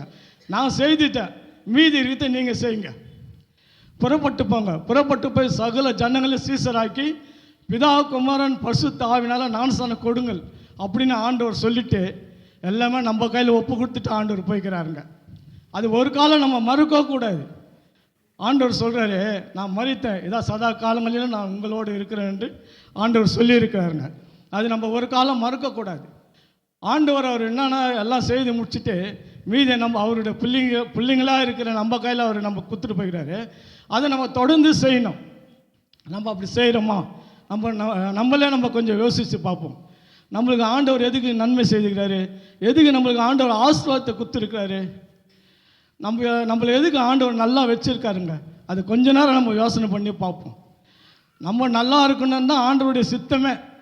நம்ம நல்லா ஆசீர்வாதமாக, நல்லா சுகமாக, நம்ம நல்லா ஆண்டவர் சந்தோஷம் சமாதானமாக ஆண்டவருடைய கிருபையில் நம்ம நல்லா இருக்கணும்னு தான் ஆண்டவருடைய சித்தமே. ஆனால் அதே வந்து ஆண்டவர் நம்மளை செய்ய சொல்லிக்கிறாருங்க. அவர் செஞ்ச ஊழியத்தை நம்மளை செய்ய சொல்லிக்கிறாருங்க. நம்ம கொஞ்சம் யோசனை பண்ணி பார்க்கணுங்க. நம்ம இந்த பூமியில் நல்லா ஆசீர்வாதமாக இருக்கிறதுக்கு காரணமே அவருடைய ஊழியத்தை செய்யறதுக்கு, அவருடைய ராஜ்யத்தை கட்டுறதுக்கு, அவருடைய ராஜ்யத்துக்குரிய வேலை செய்யறதுக்கு, இதுக்கு தான் ஆண்டவர் நம்மளை வச்சுருக்காருங்க. ஆண்டவருடைய ரத்தம் நம்ம ரத்தத்தில் கலந்துருக்குது. ஆண்டவருடைய சரீரம் நம்ம சரீரத்தில் கலந்துருக்குது. அவர் புதிய உடன்படிக்கைகளை, நித்திய உடன்படிக்கைகளை நம்மளை இணைத்து இருக்கிறாருங்க. நம்ம வந்து அதை ஒரு காலம் மறந்துடக்கூடாது. ஆண்டவர் நம்மளுக்கு என்ன சொல்லிட்டு போனாரோ அதை நம்ம செய்யணும். ஐயா கூட சொன்னாங்க, கழுதியும் குட்டியை அவுத்து கொண்டு வாங்க, யாராவது உங்களுக்கு கேட்டால் அவைகள் எனக்கு தேவை என்று சொல்லுங்கன்னு ஐயா மெசேஜ் பேசும்போது கொடுத்தாங்க. உண்மையாக சொல்கிறேங்க, நம்மளை சுற்றி இன்றைக்கி எவ்வளோ பேர் கட்டப்பட்டுக்கிறாங்க தெரியுங்களா? நம்ம அதெல்லாம் கொஞ்சம் யோசனை பண்ணி பார்க்கணுங்க. 2 அடுக்கில் எடுத்துங்க, 3 அடுக்கு எடுங்க, 7 நகர் எடுங்க, இது சோலைமா நகர், காந்தி நகர், ராஜநகர், நம்மளை சுற்றி உள்ள மக்களெல்லாம் நம்ம சுற்றி கொஞ்ச நேரம் யோசனை பண்ணி பார்க்கணுங்க. எவ்வளோ பேர் கட்டப்பட்டுக்கிறாங்க தெரியுங்களா? எந்தெந்த காரியத்தில் கட்டப்பட்டு இருக்கிறாங்க தெரியுங்களா? பிசாசில் கட்டப்பட்டுருக்காங்க, சூனிய மந்திரத்தில் கட்டப்பட்டுக்கிறாங்க, போதியில் கட்டப்பட்டுக்கிறாங்க, சமாதானம் இல்லாத இருக்கிறாங்க, எப்படி வாழணும்னு தெரியாமல் இருக்கிறாங்க, அவங்க என்ன செய்யுதுன்னு புரியாமல் இருக்கிறாங்க. இதெல்லாம் நம்ம கொஞ்ச நேரம் யோசனை பண்ணி பார்க்கணுங்க. இதுக்கு தான் நம்மளை ஆண்டவர் வச்சுருக்காருங்க. இந்த கண்ணை நகரில் எதுக்கு நம்மளை வச்சுருக்காருன்னா இதுக்காக தான் வச்சுருக்காருங்க. வேறு யாரை கொண்டு ஆண்டவருங்க வந்து செய்ய மாட்டாருங்க, நம்மளை கொண்டு தான் ஆண்டவர் செய்வார். அதுக்கு தான் நம்மளை இங்கே வச்சுருக்காருங்க. நம்ம இதெல்லாம் வந்து கொஞ்சம் யோசனை பண்ணி பார்க்கணுங்க. ஆண்டவர் செஞ்ச ஊழியத்தை நம்ம தொடர்ந்து செய்யணும். அதுதான் அவர் நம்ம அப்பா, நம்ம அவருடைய புள்ள. நம்ம அப்பா செய்கிற வேலையை புள்ள செய்யணும். ஆண்டவர் செஞ்சு வச்சுட்டு போன வேலையை தொடர்ந்து நம்ம செய்யணுங்க. இந்த அநேகர் வந்து கட்டப்பட்டுக்கிறாங்க, அவங்களுக்கு போய் ஆண்டவருடைய சுவிசேஷத்தை சொல்லி அந்த கட்டுகளிலிருந்து அந்த கட்டை அழுக்க வேண்டியது நம்மளுடைய வேலை, விடுதலையை கொடுக்க வேண்டியது ஆண்டவருடைய வேலை. அப்படிப்பட்ட மக்கள் பாருங்க, எவ்வளோ போதை மாத்திரை விற்கிறாங்க. ஒரு மாத்திரை 500 ரூபாவும், கேட்குறதுக்காக பயமாக்குது. ஒரு மாத்திரை 500 ரூபாவும், அது இவ்வளோ உண்டு மாத்திரை இருக்குது. அந்த மாத்திரை வாங்கி போட்டால் அவ்வளோ போதைங்களாம், சுற்றி அந்த மாத்திரை விற்குது. அது மட்டும் இல்லை, அங்கங்கே சாராயம் விற்கிறாங்க. இப்படி பொழுது விடிஞ்சால் குடிகாரங்களை தான் பார்க்குறதாக்குது. பொழுது வந்தால் நம்மளாம் டீ காப்பி குடிப்போம். பொழுது வந்தால் அவங்க அதை தான் குடிக்கிறாங்க. ஐயோ, ஒரு மூஞ்சை பார்க்கறதுக்கு பயமாகுது, சிலுத்துனுக்குது. அப்படியே மூஞ்செல்லாம் சிலுத்துக்குன்னு தலைலாம் கழிஞ்சு போய் ரொம்ப கோரமாகுது, பார்க்கறதுக்கு ரொம்ப வேதனை. அவங்களெல்லாம் பார்க்கும்போது இவங்கெல்லாம் இப்படி இருக்கிறாங்களே, ரொம்ப மனசு கஷ்டமாக இருக்குது. நான் தூங்கி எழுந்து வந்தால் லைனாக உக்காந்துக்கிறாங்க, எல்லாம் குடிக்கிறவங்க தான். ரொம்ப இதை தெரிஞ்சுங்க விஷ் பண்ணாங்க, நானும் வணக்கம் பண்ணிட்டு போவேன். மனசுக்குள்ளே ஒரே வேதனை. அவங்கெல்லாம் குடிக்க தான் உக்காந்துக்கிறாங்க, குடிச்சிட்டு இருப்பாங்க, திரும்ப குடிக்கிறதுக்கு, திரும்ப யாருன்னா வந்தாங்கன்னா கூட்டு சேர்த்து குடிக்கிறதுக்கு, இப்படி தான் உக்காந்துக்கிறாங்க. அவங்க கிட்ட போய் நின்று பேசுறதுக்கு பயமாக இருக்குது. அப்படி இருக்கிறாங்க. இவங்களெல்லாம் யார் விடுவிக்கணும்? நம்ம தாங்க விடுவிக்கணும். நம்ம அந்த போதையில் இருக்கிற பழக்கத்தில் இருக்கிறவங்களை கட்டு அழுக்க வேண்டியது நம்மளுடைய வேலை, விடு வைக்க வேண்டியது ஆண்டவருடைய வேலை. இவங்களெல்லாம் கொண்டு வந்து நம்ம ஆண்டவர்களை சேர்க்க வேண்டியது நம்மளுடைய வேலை தாங்க. நம்மளை தான் ஆண்டவர் கண்ணு காப்பார். எங்கேயோ இருக்கிறவங்கள கண்ணு காக்க மாட்டார், தொல்வாகிறவங்களாம் காக்க மாட்டார். இந்த இடத்துல இருக்கிறவங்கள நம்மளை தான் ஆண்டவர் கண்ணு காப்பாங்க. இதெல்லாம் நம்ம யோசிக்கணும். ஊழியம் செய்கிறோம், ஊழியத்தை தொடர்ந்து செய்யணுங்க கர்த்தருக்காக. ஒரு சூழ்நிலை வர முடியல, நான் அன்பாக காக்கிறேன்.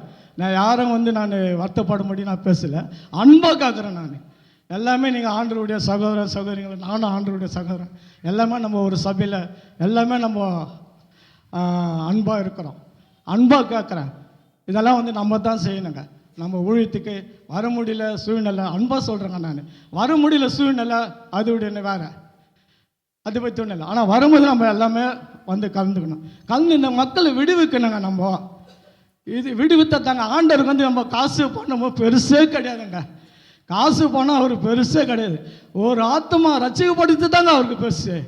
ஒரு ஆத்மா கொண்டு நம்ம பரலோகத்தில் சேர்த்துட்டு அந்த பரலோகத்தில் எவ்வளோ சந்தோஷம் தெரியுங்களா? சொல்ல முடியாத சந்தோஷம். ஒரு ஆத்மா நம்ம ரட்சிப்போல வழிநடத்து தாங்க பெரிய விஷயம். அதை நம்ம தொடர்ந்து செய்யணும். ஆண்டவர் அதை தான் பார்க்குறாரு. ஆண்டவர் ஒரு மனுஷன் கூட தவறி நரகத்தை நோக்கி போயிடக்கூடாது. ஒவ்வொரு மனுஷனும் பரலோக ராஜ்யத்துக்கு வரணும். அதுதான் ஆண்டவருடைய சித்தமே. ஆண்டவர் அதுக்கு தான் இந்த பூமிக்கே வந்தார், அதை தான் செய்து முடித்தார். அதான் லாஸ்ட் அந்த கல்லணை ஏற்றுக்கினார், அந்த தாய்க்கு கனத்தை கொடுத்தாரு, என்னென்ன செய்யணுமோ எல்லாம் செஞ்சார், எல்லாமே பண்ணார். அவர் எல்லாமே செய்து முடிச்சுட்டு போனார். மீதி நம்ம செய்யணும். ஆமே, நம்ம என்ன செய்யணும்? அதேமாரி போயிட்டு நம்ம ஊழியங்களை செஞ்சு எல்லாமே முடித்து நம்ம கொண்டு எல்லா மக்களையும் சபையில் சேர்க்கணும். இந்த சர்ச்சை கட்டுறாங்க. நம்ம இப்போ 100 பேர் இருக்கிறோம்.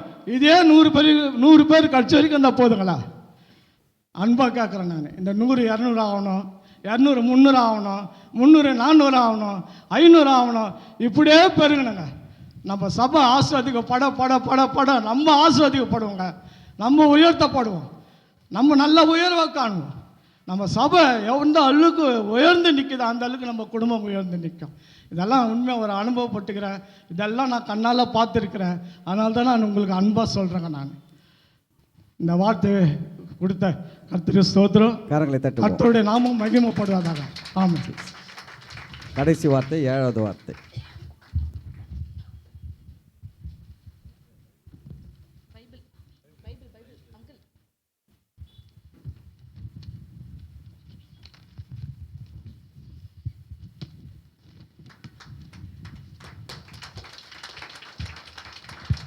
ஓகே, ஹல்லேலூயா.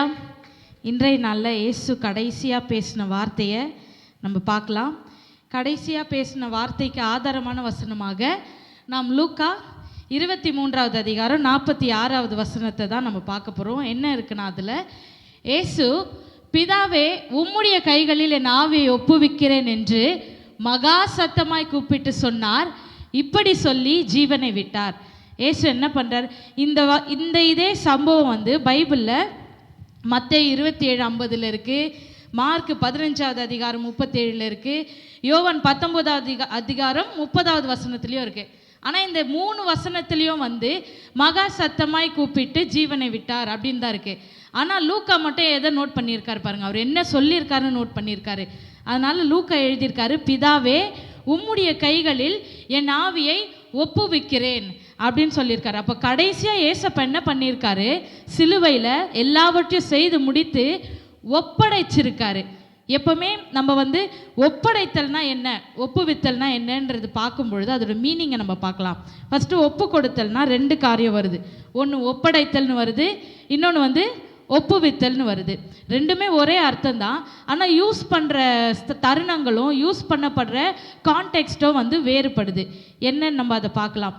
சரி, ஒப்பு கொடுத்தல் ஒப்படைத்தல், ஒப்புவித்தல்னு வருது.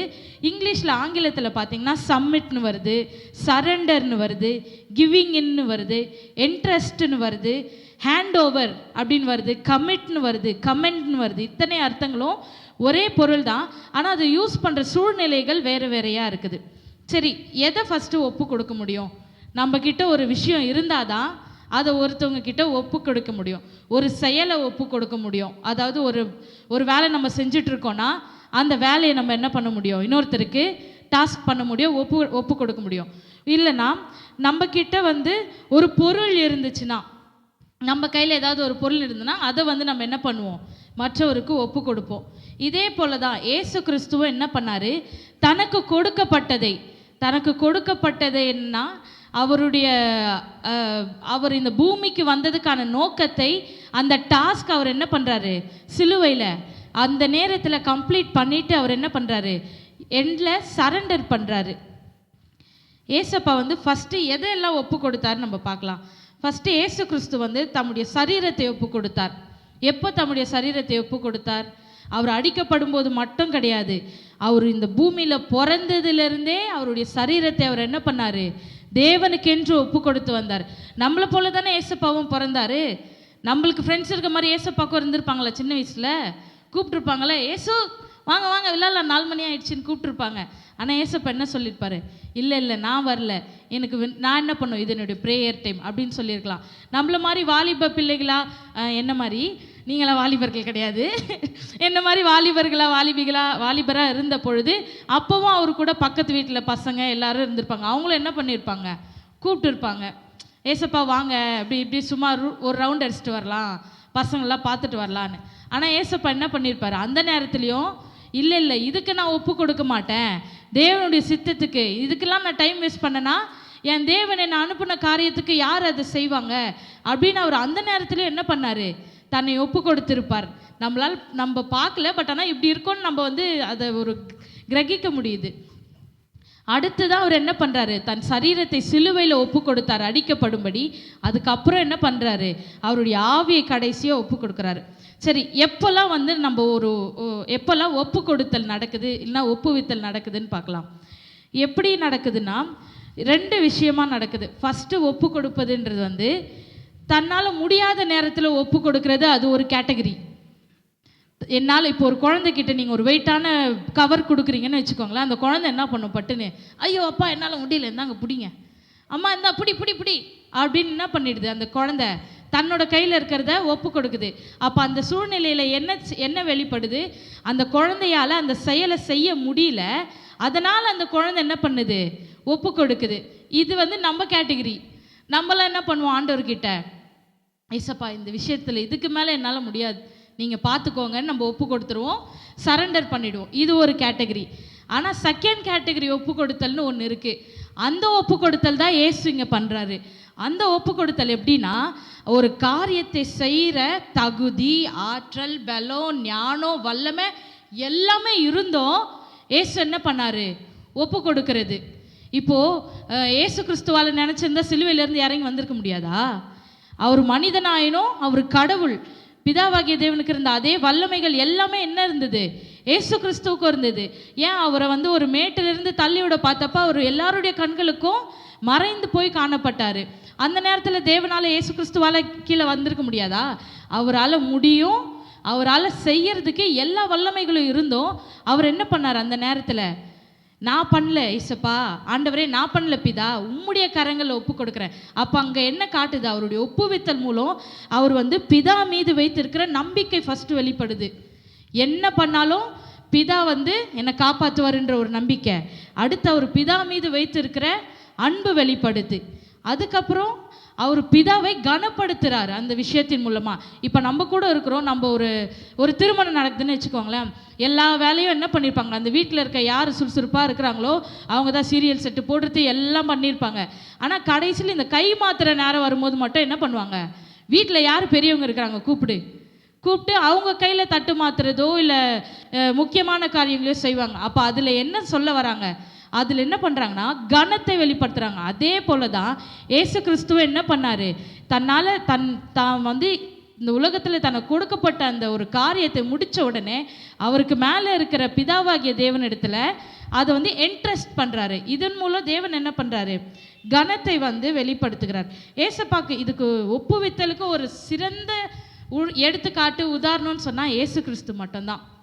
ஏன்னா அவர் வரும்பொழுதே தெரியும் அவர் பாடுபடணும், அவர் மறிக்கணும் என்பதை அறிந்தே வந்தார். அப்போ அவர் வந்து டெடிக்கேட்டடாக இதுக்குன்னே வந்திருக்காரு. அப்போ அவர் லைஃப் அவருடைய என்டையர் லைஃபே ஒரு ஒப்பு கொடுத்தலாக தான் இருந்திருக்கு. அவர் பிறந்ததுலேருந்து அவர் இறக்குற கடைசி நிமிஷம் வரைக்கும் அவர் அந்த ஒப்பு கொடுத்தலை ஃபாலோ பண்ணியிருக்காரு. அதுக்கப்புறம் ஏன் வந்து இயேசு கிறிஸ்து வந்து ஒப்பு கொடுக்கணும் அப்படின்னு நம்ம பார்த்தோன்னா, மத்தேயு 27வது அதிகாரம் 50வது வசனம் பாருங்களேன்.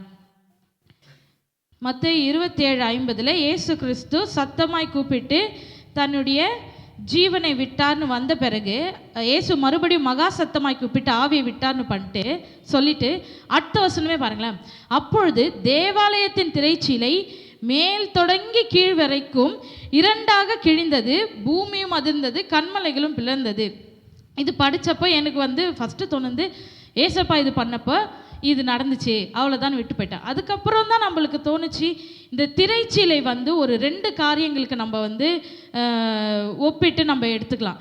எப்படின்னா, இந்த திரைச்சீலை என்பது எங்கே இருந்ததுன்னா, இதுதான் தேவாலயம்னு வச்சுக்கோங்க. இந்த கட்டம் தான் தேவாலயம்னா, இங்கே மகா பரிசுத்த ஸ்தலம், இங்கே பரிசுத்த ஸ்தலம், இங்கே வெளிப்பிரகாரம் இருக்கும். வெளிப்பிரகாரம் பரிசுத்த ஸ்தலத்துக்கும் மகா பரிசுத்த ஸ்தலத்துக்கும் நடுவில் தான் இந்த திரைச்சீலை இருக்குது. ஓகேங்களா? இந்த திரைச்சீலை வந்து எதுக்காக ஒரு என்ன பண்ணுது, அதோட பயன்கள் என்னென்னா, ஃபஸ்ட்டு வேறுபடுத்துது. மகா பரிசுத்த ஸ்தலத்தையும் பரிசுத்த ஸ்தலத்தையும் அது என்ன பண்ணுது, வேறுபடுத்துது. இப்போது இதை நம்ம லைஃப்பில் நம்ம எப்படி இதை அப்ளை பண்ணலான்னா, மகா பரிசுத்த ஸ்தலத்தை தேவனுக்குன்னு வச்சுக்கலாமா, பரிசுத்த ஸ்தலத்தை நம்மன்னு ஒப்பிட்டுக்கலாம். இப்படி ஒப்பிட்டுக்கும் போது நமக்கோ தேவனுக்கும் ஒரு வேறுபாடு இருக்குது. அது என்ன வேறுபாடு, எப்படி உண்டாச்சுன்னா, தேவன் நம்மை அவருடைய சாயலாக தான் படைச்சார். இப்படி தான் நம்ம இங்கே அவருடைய சாயலாகவே நம்மளை படைச்சாரு. 2 பேரும் ஈக்குவலாக இருக்கும். ஆனால் பாவம் செய்து நம்ம தேவ மகிமை அற்றவர்களாக மாறும் பொழுது நம்மளுடைய தேவ தன்மைகளை நம்ம என்ன பண்ணிடுறோம், இழந்து தேவன் ஒரு லெவலில் இருக்காரு, நம்ம அதை இழந்து தேவ சாயலில் உருவாக்கப்பட்டிருந்தோம். அவருடைய லெவலில் இல்லாமல் நம்மளுக்கும் அவருக்கும் ஒரு டிஃப்ரென்ஸ் இருக்குது. அப்போ அவர் என்ன பண்ணுறாரு, இந்த தேவாலய திரைச்சீலை 2ஆக கிழியும்படியாக ஒப்பு கொடுக்கும் பொழுது தேவனுக்கும் நம்மளுக்கும் இருக்க இந்த டிஃப்ரென்ஸ் கேப் இருக்குது. பார்த்தீங்களா? நம்ம எதையெல்லாம் இழந்தோமோ, அவர் உண்டாக்கி கொடுத்து நம்ம எதெல்லாம் நம்ம யூஸ் பண்ணாமல் வச்சுருக்கோமோ அதெல்லாம் ரிஸ்டோர் பண்ணி நம்மளை கீழே இருந்து மேலே கொண்டு வந்து அவருக்கு ஈக்குவலாக நம்மளை சமன்படுத்துகிறார். இந்த ஒரு காரியம் நடக்குது. அப்புறம் திரைச்சீலை கிழிஞ்சது, அது வந்து இன்னொரு பொருளாக நம்ம எடுத்துக்கலாம். எப்படின்னா, இந்த திரைச்சீலை வந்து மகா பரிசுத்த ஸ்தலத்துக்கும் பரிசுத்த ஸ்தலத்துக்கும் ஒரு இடைவெளியை உண்டாக்குச்சு. அதே போல தான் தேவனுக்கும் நமக்கும் ஒரு இடைவெளி உண்டாயிடுச்சு. எப்படி உண்டாச்சு? பாவத்தினால உண்டாச்சு இல்லை? நம்ம பாவத்துக்கு நம்ம பிசாசுக்கிட்ட ஏவலமா ஏமாந்த பொழுது பாவம் வந்து நம்ம எல்லார் மேலேயும் ஆட்கொண்டது. அதனால் அந்த பாவ சுபாவ தன்மைகள் நம்ம மீது வந்ததுனால தேவனுக்கும் நமக்கும் இடையில் ஒரு பெரிய இடைவெளி, ஒரு தடை உண்டாச்சு.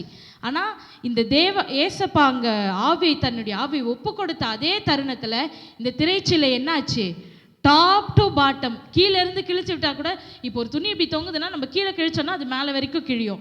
மேலேருந்து யார் எக்கி கிழிப்பா? யாருமே கிழிக்க மாட்டாங்க. இது தேவனுடைய செயல். மேலிருந்து 2ஆக கிழியுதுன்னா நமக்கோ தேவனுக்கோ இருக்கிற தடையாகிய நம்முடைய பாவ தன்மைகள், நம்ம பாவ கரைகள், சாபங்கள் எல்லாவற்றையும் தேவன் என்ன பண்ணாரு, அவருடைய ஆவியை ஒப்பு கொடுத்ததன் மூலமாக இவ்வளோ நடந்திருக்கு. நம்மை பிரிவுபடுத்தின நம்முடைய பாவத்திலிருந்து நம்மளை மீட்டு நம்மளுக்கோ தேவனுக்கோ இருக்கிற உறவை அவர் என்ன பண்ணார், சரி பண்ணார். அது மட்டும் இல்லாமல் இங்கே இது வந்து தேவனுடைய அன்பை வந்து ஃபஸ்ட்டு வெளிப்படுத்துது.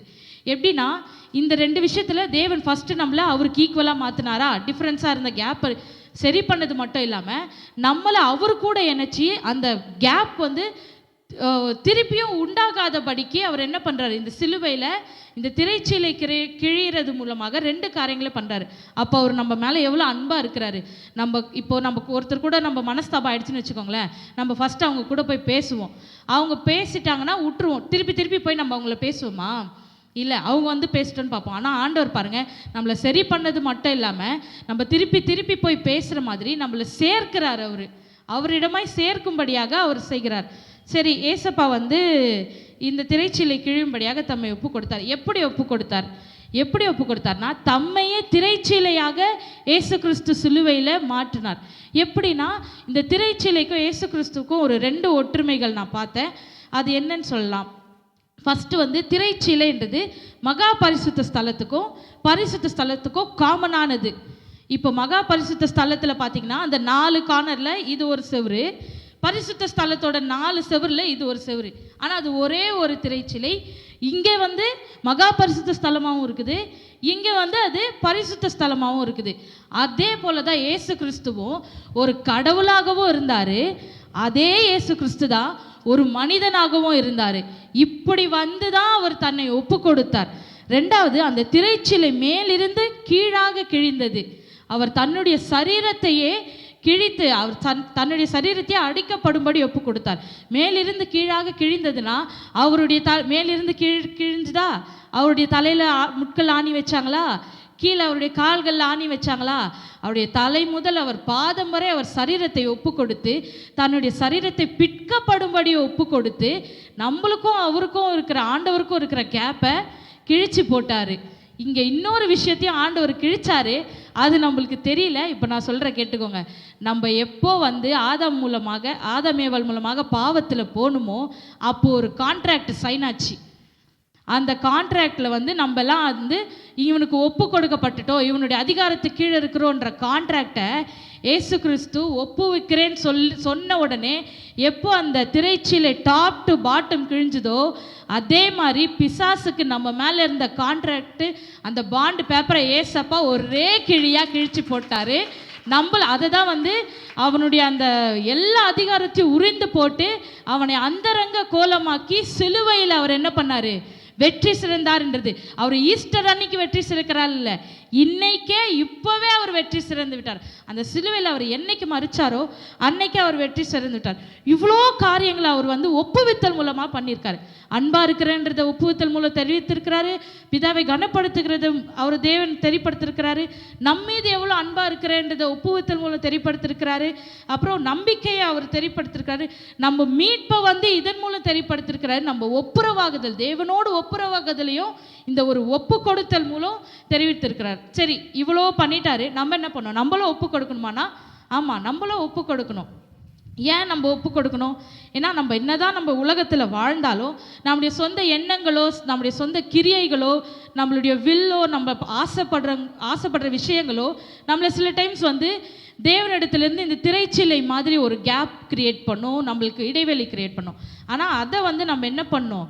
அந்த மாதிரி டைமில் நம்ம தேவனுக்கு நம்மை ஒப்பு கொடுக்கும் பொழுது, அவர் சித்தத்திற்கு நம்மை செயல்படுத்தும் பொழுது அந்த திரைச்சீலை போன்ற இடைவெளி கம்மியாகும்.